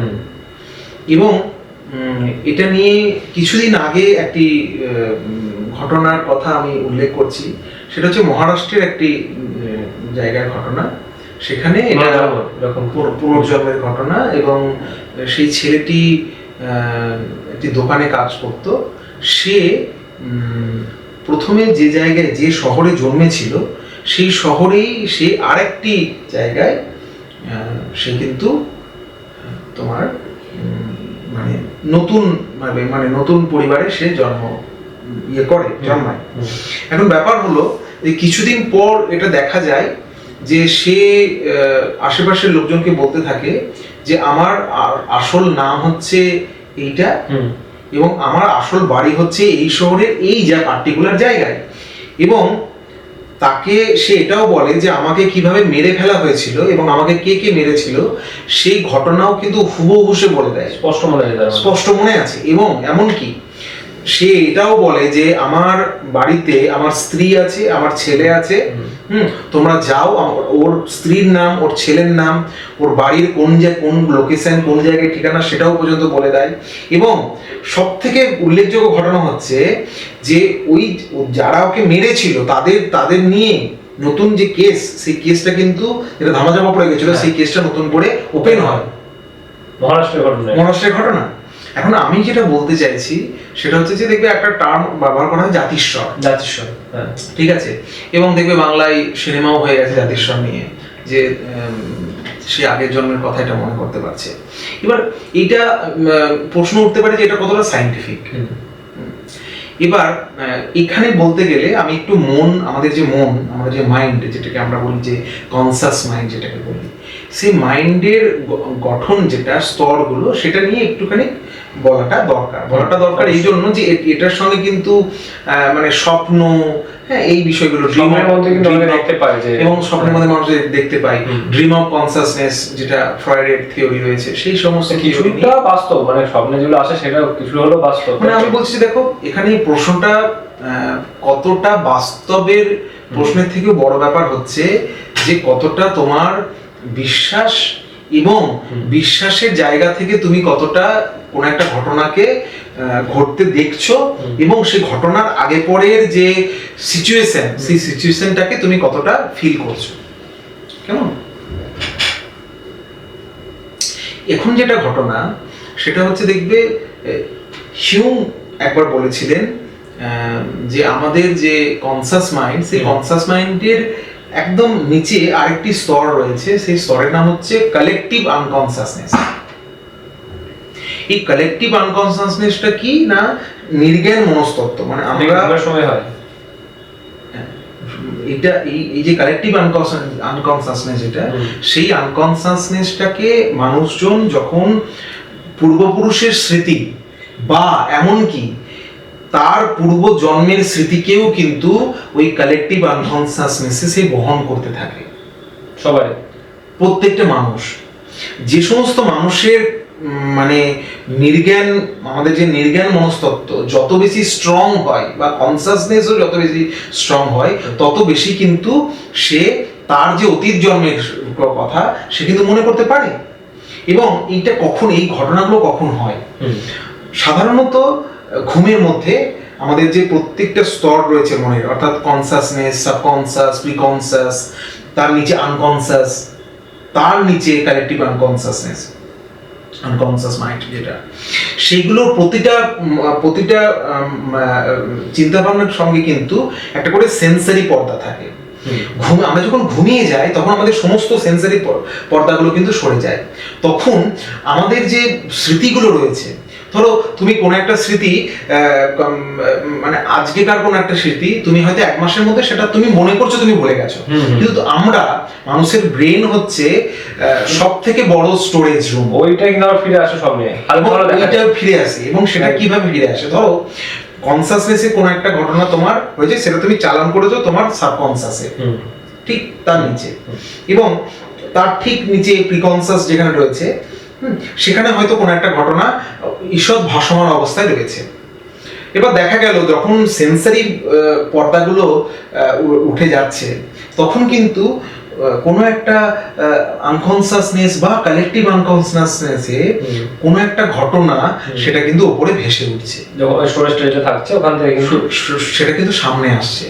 ঠিক আছে, সামনে যখন আসছে, যখন সাবকনসাস মাইন্ডে আসছে, তখন সেটা কিন্তু স্বপ্নের আকারে তুমি কিন্তু সেই ঘটনাটাকে ঘটতে দেখছো। আমার ক্ষেত্রে আমি এটা জানি, আমার অনেক সময় হয়েছে, আমি হয়তো কোনো একটা অচেনা জায়গায় গেছি, যেখানে আমি জানি, আমার বাবা মাকে জিজ্ঞেস করেছি যে আচ্ছা আমি কি এই জায়গায় কোনো সময় গেছি আগে, বা আমাকে ছোটবেলায় কি কোনো সময় নিয়ে গেছো? তারা বলেছে না, নিয়ে যায়নি, কিন্তু আমার যেন মনে হয় যে আমি ওখানে আগে গেছি। এটা তো অনেকে স্বপ্নে দেখতে পায়, এবার অনেকে এটা নেগলেক্ট করে, হয়তো শুধু স্বপ্ন, কিন্তু এর পিছনেও যে বাস্তবতা আছে কিছু তার মধ্যে। হ্যাঁ, আমি বলছি দেখো, বাস্তবতা, এই যে শব্দবন্ধটা যে আমরা ব্যবহার করি, এই শব্দবন্ধটা মানে একটু ভেবেচিন্তে আমাদের ব্যবহার করতে হবে। এই জন্য যে সত্যি কথা বলতে জীবনের, মানে এটা শেক্সপিয়ার এক সময় বলেছিল যে জীবনের সত্যি ঘটনা কি, মিথ্যাই বা কি, কোন জিনিসটাকে আমরা বিশ্বাস করব এবং কোন জিনিসটাকে আমরা বিশ্বাস করব না, অর্থাৎ বিশ্বাস অবিশ্বাসের মধ্যে যে ফারাকটুকু আছে, সেই ফারাকটুকুর কতটা, সে আদৌ কি কোনো ফারাক আছে, আদৌ যাদেরকে আমরা অলৌকিক বিষয় বলে ধূর্তছাই করে দিই, সেগুলো সত্যি করেই কি নাকচ করার বিষয় বটে আদতেও? ফলে এই সমস্ত বিষয় নিয়ে কিন্তু আমাদের ভাবতে হয় সব সময়। সেই জায়গা থেকে আমি মনে করি যে পুনর্জন্মের যে কনসেপ্ট রয়েছে, সেই কনসেপ্টটা কিন্তু একেবারে ধূর্তছাই করে উড়িয়ে দেওয়ার মতো বিষয় নয়, এবং এই সঙ্গে আরেকটা বিষয় মনে রাখা দরকার, সেটা হচ্ছে আমাদের শাস্ত্র যেটা যেভাবে পুনর্জন্মকে বলে, তুমি দেখো যে এর সঙ্গে কিন্তু এর সঙ্গে শুধুমাত্র আমাদের ভারতীয় শাস্ত্র নয়, এমনকি তুমি মিশরে দেখো, মিশরে তুমি চিন্তা করো যে মমি করে যে রাখার প্রক্রিয়া হতো, এবং এটাও বলা হতো, এবং আমি বিভিন্ন ইন্টারভিউতে, বিদেশি ইন্টারভিউতে দেখেছি, বিভিন্ন বিদেশি অনুষ্ঠানে এটা দেখেছি যে ডেড বডিদেরকে সমাধিস্থ করার পর এটা আদিবাসীদের মধ্যে, মানে আমি নির্দিষ্টভাবে বলতে পারবো না কোন জাতির ক্ষেত্রে, কিন্তু এটা আছে, ন্যাশনাল জিওগ্রাফি চ্যানেলে একটা ডকুমেন্টারি আমি দেখেছিলাম, সেখানে এটা দেখাচ্ছিল যে ডেড বডিদেরকে সমাধিস্থ করার পরে তাদের নির্দিষ্ট ফেস্টিভ্যালের সময় কিন্তু তারা সমস্ত সমাধিস্থ করা ডেড বডিকে তোলে এবং তাদেরকে নিয়ে উৎসব করে, তাদেরকে সামনে বসিয়ে রাখে এবং তাদেরকে খাবার দেয়, তারা তাদেরকে খাইয়ে দেয়, এবং আবার সমস্ত প্রক্রিয়া হয়ে গেলে তাদেরকে আবার সমাধিস্থ করে দেয়। ফলে ওই জাতিগোষ্ঠী কিন্তু কখনো এটা মনেই করে না যে তারা যাকে সমাধিস্থ করে দিয়েছে তারা তাদের কাছ থেকে দূরে চলে গেছে, তারা ওই দেহটাকে নিয়েই তখন উৎসব করে। আমি যেটা এখানে বলতে চাইছি সেটা হলো যে মানুষের জীবনে জন্ম এবং মৃত্যু যদি একটা সার্কেল হিসেবেই ধারণা করা হয়, তাহলে আত্মা নতুন দেহ ধারণ করতে পারে, এই কথাটা সত্যি। এবং এই ধারণা নিয়েই কিন্তু আমাদের আজকের যে আলোচনা সেটা কেন্দ্রীভূত, যে আত্মা যখন মানে যে আত্মা সঠিক সময়ে বা সঠিকভাবে পরিতৃপ্ত নয়, আমরা তো তাকেই বলি প্রেতাত্মা, অতৃপ্ত আত্মা বা প্রেতাত্মা। এবং যে আত্মা মৃত্যুর পরে কিন্তু এটা দেখা যায় যে সেটা প্রেতাত্মা হলো কি প্রেতাত্মা হলো না, মানে তাকে আমরা প্রেতাত্মা বলছি কি প্রেতাত্মা বলছি সেটা ইম্পর্টেন্ট নয়, কিন্তু মৃত্যুর পরে যে কোনো আত্মাই কিন্তু বায়বীয় মাধ্যমে তারা কিন্তু ঘুরে বেড়ায়, তারা আলাদা ডাইমেনশনে থাকে, কিন্তু বায়বীয় মাধ্যমে কিন্তু তারা সবসময় ঘুরে বেড়ায়। এবার ঘটনা হচ্ছে যে তারা কিন্তু যখন ঘুরে বেড়ায় তখন দেখবে, এটা আমাদের মানে হিন্দু কালচারে এটা আছে যে গয়া দান করার কথা বলে, ঠিক আছে, পিণ্ড দান করার কথা বলে, এবং এটা দেখা গেছে মুক্তির জন্য, যেমন দেখা গেছে তাদের অস্তিত্ব সে সময় অনুভব করা যায় ওইখানে। একদমই তাই, আমি বহুজনের কাছে এটা শুনেছি, যখন হাতে ধরে পিণ্ড দেওয়া হয় তখন মানে কেউ যেন পিণ্ড নিচ্ছে, এই অস্তিত্বটা কিন্তু, এই অনুভবটা কিন্তু তার মধ্যে হয়। মানে আমি বলছি যে যদি এটা গ্রুপ অফ পিপল অনুভব করছে, তার মানে তুমি এটাকে ধৈর্য্য করে উড়িয়ে দিতে পারো না, একদমই নয়। আর অনেকটা আমাদের অজানার লিস্টে আছে যেটা আমরা জানি না অনেক জিনিসই, সেটাকে ধৈর্য্য হিসাবে সত্যি উড়িয়ে দেওয়া নয়। একদমই তাই। এবার এখানে ব্যাপার যেটা হলো যে ওইখানে কিন্তু দেখবে একটা কথা বলা হয়, যতক্ষণ না ওই আত্মাটা মুক্তি দিচ্ছি বা মুক্তি পাচ্ছে, সেটা প্রেতাত্মা নয়, কিন্তু অন্য যে কোনো আত্মা। এবং আর একটা কথাও এখানে জেনে রাখা দরকার, সেটা হচ্ছে যে যে কোনো আত্মাই যখন মৃত্যুর পরের যে অবস্থানটা, সেই অবস্থানটাকে কিন্তু প্রেতাত্মাই বলা হয়। প্রেতাত্মা শব্দবন্ধটা কিন্তু কোনো নেগেটিভ শব্দবন্ধ নয়, না। প্রেতাত্মা মানে হচ্ছে যে কোনো আত্মাই যখন মারা যাচ্ছে তখন সেটা কিন্তু প্রেতাত্মায় আছে। দেখবে যখন ওই আমাদের ওই সৎকারের কাজকর্মগুলো হয় তখন কিন্তু মন্ত্র উচ্চারণের সময় বলা হয় যে ওই ব্যক্তিটি ওটা কিন্তু প্রেতাত্মাই আসলে। একটু ক্লিয়ার করে বলো এটা, মানে আমরা আজকে অনেক কটা শব্দবন্ধ বললাম, ভূত, আত্মা, প্রেতাত্মা, মানে তিনটের মধ্যে পার্থক্য আছে, কোনো বিস্তর করে পার্থক্য আছে? হ্যাঁ, আত্মা হচ্ছে স্পিরিট, যেটা তোমার মধ্যেও আছে, আমার মধ্যেও আছে, এবং প্রতিটি হিউম্যান বিং শুধু নয়, যে কোনো মানে যে কোনো প্রাকৃতিক জিনিস, মানে আমি বলছি যে একটা গাছের মধ্যেও কিন্তু আত্মা রয়েছে, ঠিক আছে, প্রাণ রয়েছে, একটা স্পিরিট রয়েছে, একটা শক্তি রয়েছে, যার শক্তিটা আছে বলেই কিন্তু সে মানে দেখবে একটা গাছ হয়তো মনে হচ্ছে যে এটা সমস্ত পাতা ঝরে গেছে, শুকিয়ে গেছে, কিন্তু সে আবার একটা সময় পরে জল বা ন্যাচারালি সে আবার গ্রো করছে। ওর তো স্পিরিটটা আছে বলেই, সেন্সটা আছে, প্রাণ শক্তি। তো আমরা এই প্রাণ শক্তিটাকেই কিন্তু বিভিন্ন সময় বিভিন্ন নামে ডাকি, এটাকে আত্মাই বলে, এটাকে আত্মা বলছে, স্পিরিট যেটা। এখন ব্যাপার হলো প্রেতাত্মা কোন সময় বলা হচ্ছে না, বলা হচ্ছে যে একটা আত্মা যখন একটা দেহকে ত্যাগ করছে, দেহকে ছেড়ে যাচ্ছে, তখন ও যে অবস্থানে আছে, যে বায়বীয় অবস্থানের মধ্যে ওই আত্মাটা ঘোরাফেরা করছে, দেখবে আমরা একটা হিন্দিতে একটা শব্দ বলি না, ভটকতি হুই আত্মা, দ্যাট ইজ কল্ড ভটকতি আত্মা যেটা বলি। ভটকতি আত্মা, মানে ওই কথাটা বলা হয় এই জন্য যে বায়বীয় মাধ্যমে যখন কোনো একটা আত্মা ঘুরে বেড়ায় তখন সেটা কিন্তু ওটা কিন্তু বায়বীয় মাধ্যমেই থাকে, কেমন? এবং সেটাকে এবার এর পরের ধাপটা হচ্ছে ভূত। এর পরের ধাপটা হচ্ছে ভূত। ভূতটা কি? ধরো যে কোনো প্রেতাত্মা যখন বায়বীয় মাধ্যমে সেটা থাকে তখন কিন্তু বিভিন্ন মানুষজন, মানে বিভিন্ন কৌতূহলী মানুষ, তারা কিন্তু ওই সমস্ত প্রেতাত্মা সঙ্গে যোগাযোগ করার চেষ্টা করে, ঠিক আছে? এটা যখন ভূত হয়ে যাচ্ছে তারপরে না, ভূত হয়ে যাচ্ছে তারপর নয়, যে কোনো প্রেতাত্মার সঙ্গে যে মানুষজন যোগাযোগ করার চেষ্টা করছে, হয় মানুষজন যোগাযোগ, দুরকম ব্যাপার হতে পারে। একটা হয় মানুষ যোগাযোগ করার চেষ্টা করে কোন একটা বায়বীয় মাধ্যমের সঙ্গে, যখন ওই বায়বীয় মাধ্যমের সঙ্গে যোগাযোগ করছে মানুষটা, তখন ও ভূতলোকে, আমাদের ভূতলোকে যখন এসে ধরা দিচ্ছে বা ধরা দিতে চাইছে না, দ্যাট ওই তখন যে শব্দ রূপান্তরের ব্যাপার হচ্ছে, দ্যাট ইজ কল্ড ভূত। মানে আমাদের এই লোকটাকে ভূত লোক বলে। একদম একদম, অর্থাৎ একটা প্রেতাত্মা সে তো একটা অন্য ডাইমেনশনে আছে, একদম ঠিক আছে, তাকে কিন্তু আবার আমাদের ডাইমেনশন, অর্থাৎ ভূত, এই যে ভূত লোকের ডাইমেনশনে আসতে গেলে তাকে কিন্তু অনেক কটা ডাইমেনশন পেরিয়ে আমাদের ডাইমেনশনে আসতে হবে। ফলে স্বাভাবিকভাবে দেখতে অনেক ইন্টারভিউতে এটা আছে যে বলা হচ্ছে যে কোনো ভূতকে যখন, মানে কোনো প্রেতাত্মাকে যখন ডাকা হচ্ছে তখন, এবং তার সঙ্গে কানেক্টিভিটি করা, বিশেষ করে এটা প্ল্যানচেটের সময় হয়ে থাকে, যে কানেক্টিভিটি যখন করা হচ্ছে তখন তারা কিন্তু বিরক্ত হয়, তারা কিন্তু বলে যে কেন আমাদের সঙ্গে যোগাযোগ করছো, আমরা তো ঘুমের মধ্যে আছি, আমরা এখন অন্য ইয়ের মধ্যে আছি, আমাদেরকে ডিস্টার্ব করবে না। কারণ আমাদের ওদের কি অসুবিধা হয়, অনেক কটা ডাইমেনশনকে ভেদ করে কিন্তু ওদেরকে ভূতলোকে আসতে, যেটা কষ্ট হয়, যেটা কিন্তু কষ্টকর, খুবই কষ্টকর। এখন ব্যাপার যেটা হলো সেটা হচ্ছে যে এই যে ভূতলোকে যে যখন প্রবেশ করছে তখন ওই পার্টিকুলার প্রেতাত্মাকে আমরা ভূত নামে ডাকছি, যেহেতু আমাদের ভূত লোকে আসছে, যেহেতু ভূত লোকে আসছে, এটা আমরা অন্যভাবে দেখি ভূত শব্দটাকে। এবার যেটা ব্যাপার হলো যে এই যে যেটাকে আমরা বলি অতৃপ্ত আত্মা, যারা হয়তো কোনো ভাবে হ্যাঁ দোষ যারা পায় তাদেরও ওই অতৃপ্তির জায়গাটা থাকে, সুইসাইড যারা করে তারা, এটাও কি দোষ পাওয়া?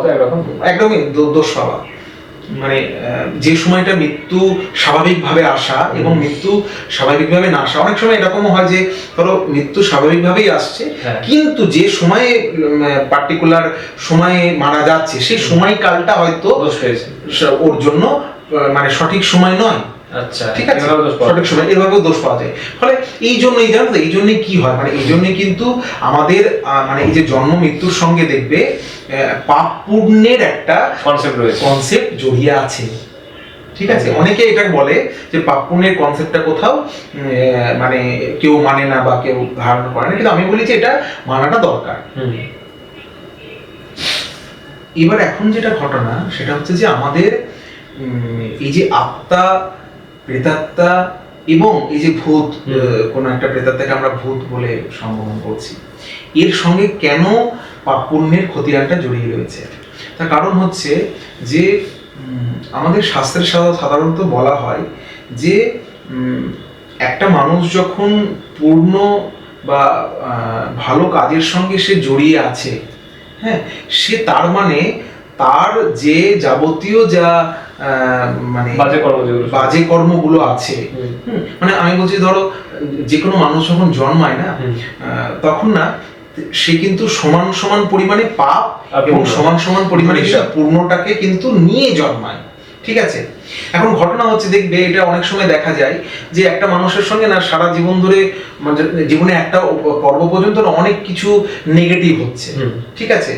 এটা তখন মানে বলা হয় যে সাধারণত যে তোমার যাবতীয় যা তোমার সঙ্গে যদি অন্যায় হচ্ছে তার মানে হচ্ছে তোমার যে পাপের ঘরটা ছিল, ঠিক আছে, ঘরটা ছিল গত জন্মের পাপের ঘরটা যেটা ছিল, এটা অনেক সময় হয় যে সেই জায়গাটা কিন্তু এই জন্মে তোমাকে ভোগ করতে হবে, এই জন্মের সাথে আবার গত জন্মের কনসেপ্ট কিন্তু উঠে চলে আসছে, এই জন্যই তো মানে পুনর্জন্মের কনসেপ্টটা এখানে আসছে। মানে আমি বলছি প্রত্যেকটা বিষয়ের সঙ্গে প্রত্যেকটা বিষয় রিলেটেড। তুমি দেখো এটা বলতে নেই সেটা হলো যে অনেক সময় এটা দেখা গেছে যে কোন একটা বাচ্চা মানে হয়তো পঙ্গু হয়ে জন্মেছে, হ্যাঁ, কোন একটা বাচ্চা সেটা হয়তো সে হয়তো মানে একটা চোখে দেখতে পায় না, কোনো একটা ডিফেক্ট আছে। এখন ব্যাপার হচ্ছে যে সাধারণত মানুষ এটা হয়তো বলবে যে মানে সে হয়তো মেনে নিতে পারে না তার জীবনের ক্ষেত্রে কি হয়েছে, কিন্তু এইটাই কিন্তু জগৎ এবং জীবনের নিয়ম যে তাকে তার জীবনের যে কর্ম, সেই কর্মটাকে কিন্তু কর্মের যে চক্রটাকে তাকে কিন্তু শেষ করে তাকে কিন্তু ওই পূর্ণাত্মার দিকে এগোতে হবে, প্রতিটি মানুষকে এগোতে হবে। এবং সেটা কিভাবে হবে? সেটা হবে ভালো কাজের মাধ্যমে। তোমার ভেতরে যাবতীয় যা পজিটিভিটি আছে, যাবতীয় যা ভালো কর্ম আছে, সেটা তুমি সবসময় যদি নিজের ভেতরে জাগিয়ে রাখতে পারো, তাহলে সেটাই তো একটা আত্মার মানে বৃদ্ধি, যেটাকে আমরা বলি না যে আত্মার বৃদ্ধি, যেটা হ্যাঁ এইটা হবে। এবং এই জায়গাতেই কিন্তু বারবার প্রয়োজন হয়ে পড়ে মন্ত্রের, বারবার প্রয়োজন হয়ে পড়ে আশ্রয়ের, বারবার প্রয়োজন হয়ে পড়ে আধ্যাত্মিকভাবে নিজেকে স্পিরিচুয়ালি কানেক্টিভিটি, যেটাকে আমরা বলি যে সেই স্পিরিচুয়াল কানেক্টিভিটিটার দরকার হয়ে পড়ে। ঠিক আছে, তো এইটাই আমার বারবার মনে হয় যে এই অংশটি মানে পাপ পুণ্যের কনসেপ্টটাও কিন্তু আমাদের পুনর্জন্মের সঙ্গে সরাসরি যুক্ত।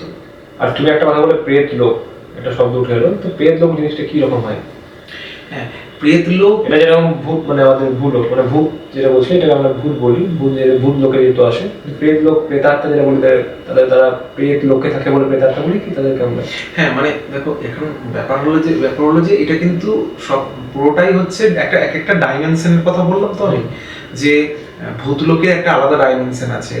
সে ঠিক একইভাবে একটা আত্মা যখন একটা দেহকে ত্যাগ করে রয়েছে, তখন সে কিন্তু আর এই ভূতলোকে থাকতে পারে না। ভূতলোকে থাকার সময়টা খুব বেশি পায় না সে। ঠিক আছে, তার মানে আমি এখানে কি বলতে চাইছি, তার মানে ধরো একটা লোক যখন মারা যাচ্ছে, ঠিক আছে, একটা আত্মা যখন তাকে ছেড়ে যাচ্ছে, সেই আত্মাটাকে কিন্তু এটা বিলিভ করাতে হয়। ঠিক আছে, তাকে কিন্তু এটা বিশ্বাস করাতে হয় যে তোমার শরীরটা আর তোমার আত্মাটা কিন্তু আর এক জায়গায় নেই। কেন নেই? তার কারণ হচ্ছে ধরো এটা তো স্বাভাবিক একটা ব্যাপার যে একটা আত্মা দীর্ঘদিন যে শরীরটাকে বহন করেছে, তার প্রতি একটা মায়া থাকে। অর্থাৎ সেই জন্য দেখবে আমরা এই ভূতলোকটাকে কিন্তু বলা হয় মায়ালোক। ঠিক আছে, এবং ভূতলোকের আরেকটা শব্দবন্ধ আমি ব্যবহার করেছিলাম, সেটা হচ্ছে সুষুপ্তি। সুষুপ্তি থেকে মহা সুষুপ্তির জগতে সে প্রবেশ করে। এবং ফলে ওই যে আত্মাটা, যেটা মানে স্পিরিটটা, সে যখন আমাদের ভূতলোকের ডাইমেনশন, মায়া জগতের ডাইমেনশন ভেদ করে সে যখন ওই বায়বীয় মাধ্যমে পৌঁছাচ্ছে, তখন কিন্তু আসলে সে প্রবেশ করছে প্রেত লোকে। আচ্ছা, ঠিক আছে, এবং ওই প্রেত লোকের মধ্যে কিন্তু মানে সবসময় মানে আমি বলছি যে ওই প্রেতলোক এবং মৃত্যুলোক কিন্তু আবার দুটো এক জিনিস নয়। আমি গতকাল মৃত্যুলোকের কথা বলেছি, যেখানে নচিকেতা যমরাজকে প্রশ্ন করবে এবং প্রশ্নের উত্তর দেবে যমরাজ একে সব, এবং তাকে বলবে যে পূর্ণাত্মা কিভাবে যখন মানে মৃত্যুলোকে সে প্রবেশ করে, মৃত্যুলোক থেকে কিভাবে একটা পূর্ণাত্মাকে স্বর্গের মধ্যে প্রবেশের মানে রাজ্যতা পায়, মানে স্বর্গের মধ্যে প্রবেশের অনুমতি পায়, সে কথাও সে ব্যাখ্যা করবে। কঠোর উপনিষদে এগুলো ডিটেলসে বর্ণনা আছে। এখন এখানে যেটা ব্যাপার, সেটা হচ্ছে প্রেতলোকের কনসেপ্ট সম্পর্কে সাধারণত আমাদের বলতে গেলে দুটো কথা বলতে হয়। প্রথম কথা হচ্ছে যে প্রেতলোক একটি বায়বীয় মাধ্যম। বায়বীয় মাধ্যম কেন? তার কারণ হচ্ছে যে দেখবে আমরা একটোপ্লাজমের কথা বলছিলাম, এবং বিশেষ করে এটা দেখা গেছে প্ল্যানচেটের সময় দেখা গেছে যে কোনো আত্মা যারা প্রেতলোকে ডাইমেনশন ভেদ করে ভূতলোকে বা মায়ালোকে প্রবেশ করেছে, তারা কিন্তু পুরো ছায়ার মতো করে এসে প্রবেশ করেছে। পুরো ছায়া, মানে মনে হচ্ছে যেন একটা ওদের বডি ফর্মটা একটা ছায়ার মতো মনে হয়েছে। অনেক সময় মিডিয়াম বা মাধ্যমের ভেতর দিয়ে প্রবেশ করেছে, আবার সরাসরি ছায়ার আকারেও কিন্তু প্রবেশ করেছে, যেটা একটা বায়বীয় মাধ্যম। প্রথম কথা। দ্বিতীয় কথা হচ্ছে যে এই যে যখন ধরো প্রেতলোকে যারা রয়েছে, যেহেতু প্রেতলোকটা বায়বীয় মাধ্যম, সেই জন্য সেখানের তরঙ্গের যে ফ্রিকুয়েন্সি আর ভূতলোকের তরঙ্গের ফ্রিকুয়েন্সি কিন্তু সমান হবে না, এটা স্বাভাবিক ব্যাপার। ভূতলোকের যে তরঙ্গ, যেটা আমরা বলি ফ্রিকুয়েন্সি বলি, সেই তরঙ্গ ফ্রিকুয়েন্সির সঙ্গে কিন্তু মানুষজন, মানে আমি বলছি যে কোনো একটা আত্মা মারা যাওয়ার পরে ধরো সে দেহের চারিদিকে তো তারা ঘুরে বেড়াবে, মায়ের মধ্যে থাকে যে চারিদিকে ঘুরে বেড়ায়, ছেড়ে যায় না, ছেড়ে যেতে পারে না, তার মায়া হয়। আমরা বিভিন্ন কালচারের মাধ্যমে, বিভিন্ন অনুষ্ঠানের মাধ্যমে তাকে কিন্তু এটা বোঝানোর চেষ্টা করি যে তুমি আর এখানে থাকতে পারবে না। সেই জন্যই কিন্তু এই যে রিচুয়ালগুলো হয়েছে। এবার ব্যাপার হচ্ছে যে সে তো তখন তার নিজস্ব আত্মীয় স্বজনদের সঙ্গে কানেক্ট করার চেষ্টা করে, কিন্তু সে কানেক্ট তো হতে পারে না। সে ডাকাডাকি করার চেষ্টা করে, কিন্তু ডাকাডাকি করতে পারে না। তার মানে হচ্ছে বা প্রেতলোকের যে ফ্রিকুয়েন্সি, শব্দ মানে ওইটাও যদি বায়বীয় মাধ্যমই হয়, তাহলে ওই বায়বীয় মাধ্যম আর আমাদের যে বায়বীয় মাধ্যম, দুটো বায়বীয় মাধ্যমে হলে তো তাদের তরঙ্গের যে কানেক্টিভিটি সেটা তো সেম হবে, শব্দ তরঙ্গ তো হবে, কিন্তু সেটা কানেক্ট হতে পারছে না কেন? তার কারণ হলো যে দুটো লোকের তরঙ্গের যে ফ্রিকুয়েন্সি সেটা সমান নয়। এবং এখানে আমি বলতে চাইছি অ্যালাউইং সিস্টেম মানে কি, তুমি কোনো একটা মানে বিশেষ করে সেটা মানে প্ল্যানচেটের ক্ষেত্রে হয়, সেটা হচ্ছে যে তুমি একটা আত্মাকে অ্যালাউ করছো, ঠিক আছে, এবং একটা মাধ্যম হয়ে আসার জন্য, তার জন্য কোনো একটা মিডিয়ামের সাহায্য নিচ্ছে, সে কথা বলছে, তাকে শরীরটা ধারণ করতে হচ্ছে, আমাদের ফ্রিকোয়েন্সির সঙ্গে কানেক্ট করতে গেলে শরীরটা ধারণ করতে হচ্ছে। এবং আমি স্বামী অভেদানন্দের একটি বইয়ে পড়েছিলাম যে এক তো হচ্ছে মিডিয়ামের ব্যবহার হয়, আর একটা যেটা হয় সেটা হচ্ছে যে কোনো একটি মানে শব্দযন্ত্রের ব্যবহারও কিন্তু রাখা থাকে, শব্দযন্ত্রের ভেতরেও কিন্তু ওই বায়বীয় মাধ্যমটা প্রবেশ করে সেখান থেকে কথাবার্তা বলতে পারে। আমার কথাটা বুঝতে পারলে? মানে এই দুরকম ভাবে কিন্তু এই বোঝা যায়। তো এইটা আমার মনে হয় যে মানে খুব ইন্টারেস্টিং। কিন্তু ঘটনা হচ্ছে এখানে আরেকটা বিষয়, লোকটা আমাদের মতো একটা লোক, কিন্তু ফ্রিকোয়েন্সি দুটো আলাদা। তো এখানে আরেকটা ব্যাপার আমি বলি প্রসঙ্গ, সেটা হচ্ছে যে সাধারণত কোনো মানে ইভেন আমি বলছিলাম যে মানে আমাদের মানে যারা ভূত নিয়ে চর্চা করে বা ভূত নিয়ে গল্প টল্প লেখেন বা উপন্যাস বা লেখেন, তারা কিন্তু বিভিন্ন কাহিনীতে বারবার একটা বিষয় বলতে চান, সেটা হলো যে কোনো ভূতকে না, বা কোনো আত্মাকে, ভূত বলা ভুল, কোনো আত্মাকে বা যদি সে প্রেতলোকে থাকে, তাকে না বারবার ডাকা বা বারবার ডিস্টার্ব করা উচিত নয়। মানে এবং আমি এটা সবসময় মনে করি যে তারা যে জগতের মধ্যে আছে, সেই জগতের মধ্যেই কিন্তু তাদেরকে ভালোভাবে বেঁচে থাকতে সাহায্য করাটা দরকার। একদম বেঁচে থাকতে সাহায্য করাটা দরকার। দেখবে আমাদের একটা প্রসিডিওর আছে, সেটা মানে বছরের একটা সময় আমি আমার দাদুকে দেখেছি, সেটা হচ্ছে যে এটা গ্রামে এখনো আছে, সেটা হচ্ছে তারা কিন্তু মানে পিতৃপক্ষের যে ব্রত রাখে এবং পূর্বপুরুষের উদ্দেশ্যে তারা জল অর্পণ করে। হ্যাঁ, এটা আমাদের হিন্দু ধর্মের মধ্যে রয়েছে। আরেকটা আছে আলো, মানে ওই সময় যখন পিতৃ অর্পণের যে ওই মুহূর্তটা শুরু হয়, সে সময় কিন্তু ওদেরকে আলো দেখানোরও একটা জায়গা আছে।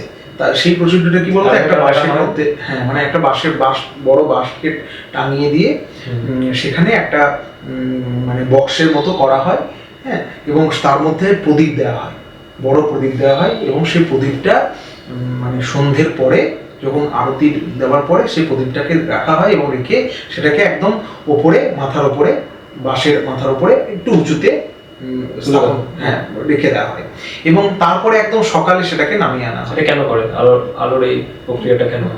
প্রক্রিয়াটা এইটার জন্য যে ধরো প্রেতলোকে যে মানুষটা আছে সে কানেক্ট হয়তো মানে কোনো না কোনো ভাবে কানেক্ট হয়তো তারা হতে পারে এবং তারা একটা তারা connectivity এই যে প্রক্রিয়া। হ্যাঁ মানে তারা এই যে রিয়েলাইজেশনটা মানে আলো ধরো বায়বীয় লোকে আমরা তো সাধারণত বলি যে অন্ধকারই হচ্ছে ভয় বা ভূতের একটা অলৌকিক ভয়ের জিনিসের সৃষ্টি করে। সৃষ্টি করে। তো সবসময় কিন্তু দেখবে যে জন্য বলে যে অনেক মানে আমি সিনেমা বলছি বা কাহিনীতেও এটা দেখেছি যে আলো জ্বালানোর কথা বলে। এর মানে থেকে পজিটিভিটি। হ্যাঁ, এর মানে কি? এর মানে হচ্ছে যে ওই প্রেতলোকে যে মানুষটি আছে তাকে এটা জানান দেওয়া যে আলোর মাধ্যমে কিন্তু সে আবারও ফিরে আসতে পারে। আলোর মাধ্যমে কিন্তু তাকে মাধ্যম হয়ে, হ্যাঁ তাকে একটু একটু করে পজিটিভিটিটা দান করা, যাতে সে ওই অন্ধকার জায়গা থেকে বেরিয়ে না আবার নতুন জন্মের মধ্যে এই কনসেপ্টগুলো হিন্দু ধর্মের মধ্যে কিন্তু আমাদের কনসেপ্ট এগুলো কনসেপ্ট মধ্যে আছে এবং বিভিন্ন প্রক্রিয়াকরণগুলো এগুলো আমরা কিন্তু দেখতে পাই। একটা মানে অর্থ রয়েছে এগুলোর পিছনে, অবশ্যই কিন্তু আমরা অনেকে জানি না, একটা শুধু প্রসিডিওর হিসেবে দেখি, কিন্তু এই অর্থগুলো পিছনের অর্থগুলো জানলে কিন্তু অনেকটাই আমরা শিখতে পারবো। হ্যাঁ হ্যাঁ একদমই তাই। হ্যাঁ, আচ্ছা, খুব ভালো বললো এটা। তো ধন্যবাদ দাদা, আজকে আমাদের ভূত প্রেতাত্মা এই যে এই সমস্ত কনসেপ্ট নিয়ে একটা ক্লিয়ার একটা কনসেপ্ট দেওয়ার জন্য। আশা করি তোমাকে আরো যে আমাদের মনের মধ্যে প্রশ্ন থাকবে সেটা নিয়েও প্রশ্ন করবো, একটা এরকম একটা সেশন হবে। তো ধন্যবাদ, অসংখ্য ধন্যবাদ। তো দর্শক বন্ধুদের আবার বলছি, কোনো যদি প্রশ্ন থেকে থাকে অবশ্যই আমাদের কমেন্ট বক্সে জানাবেন। আর আজকের মতো পডকাস্ট আমাদের এখানে সমাপ্ত করলাম।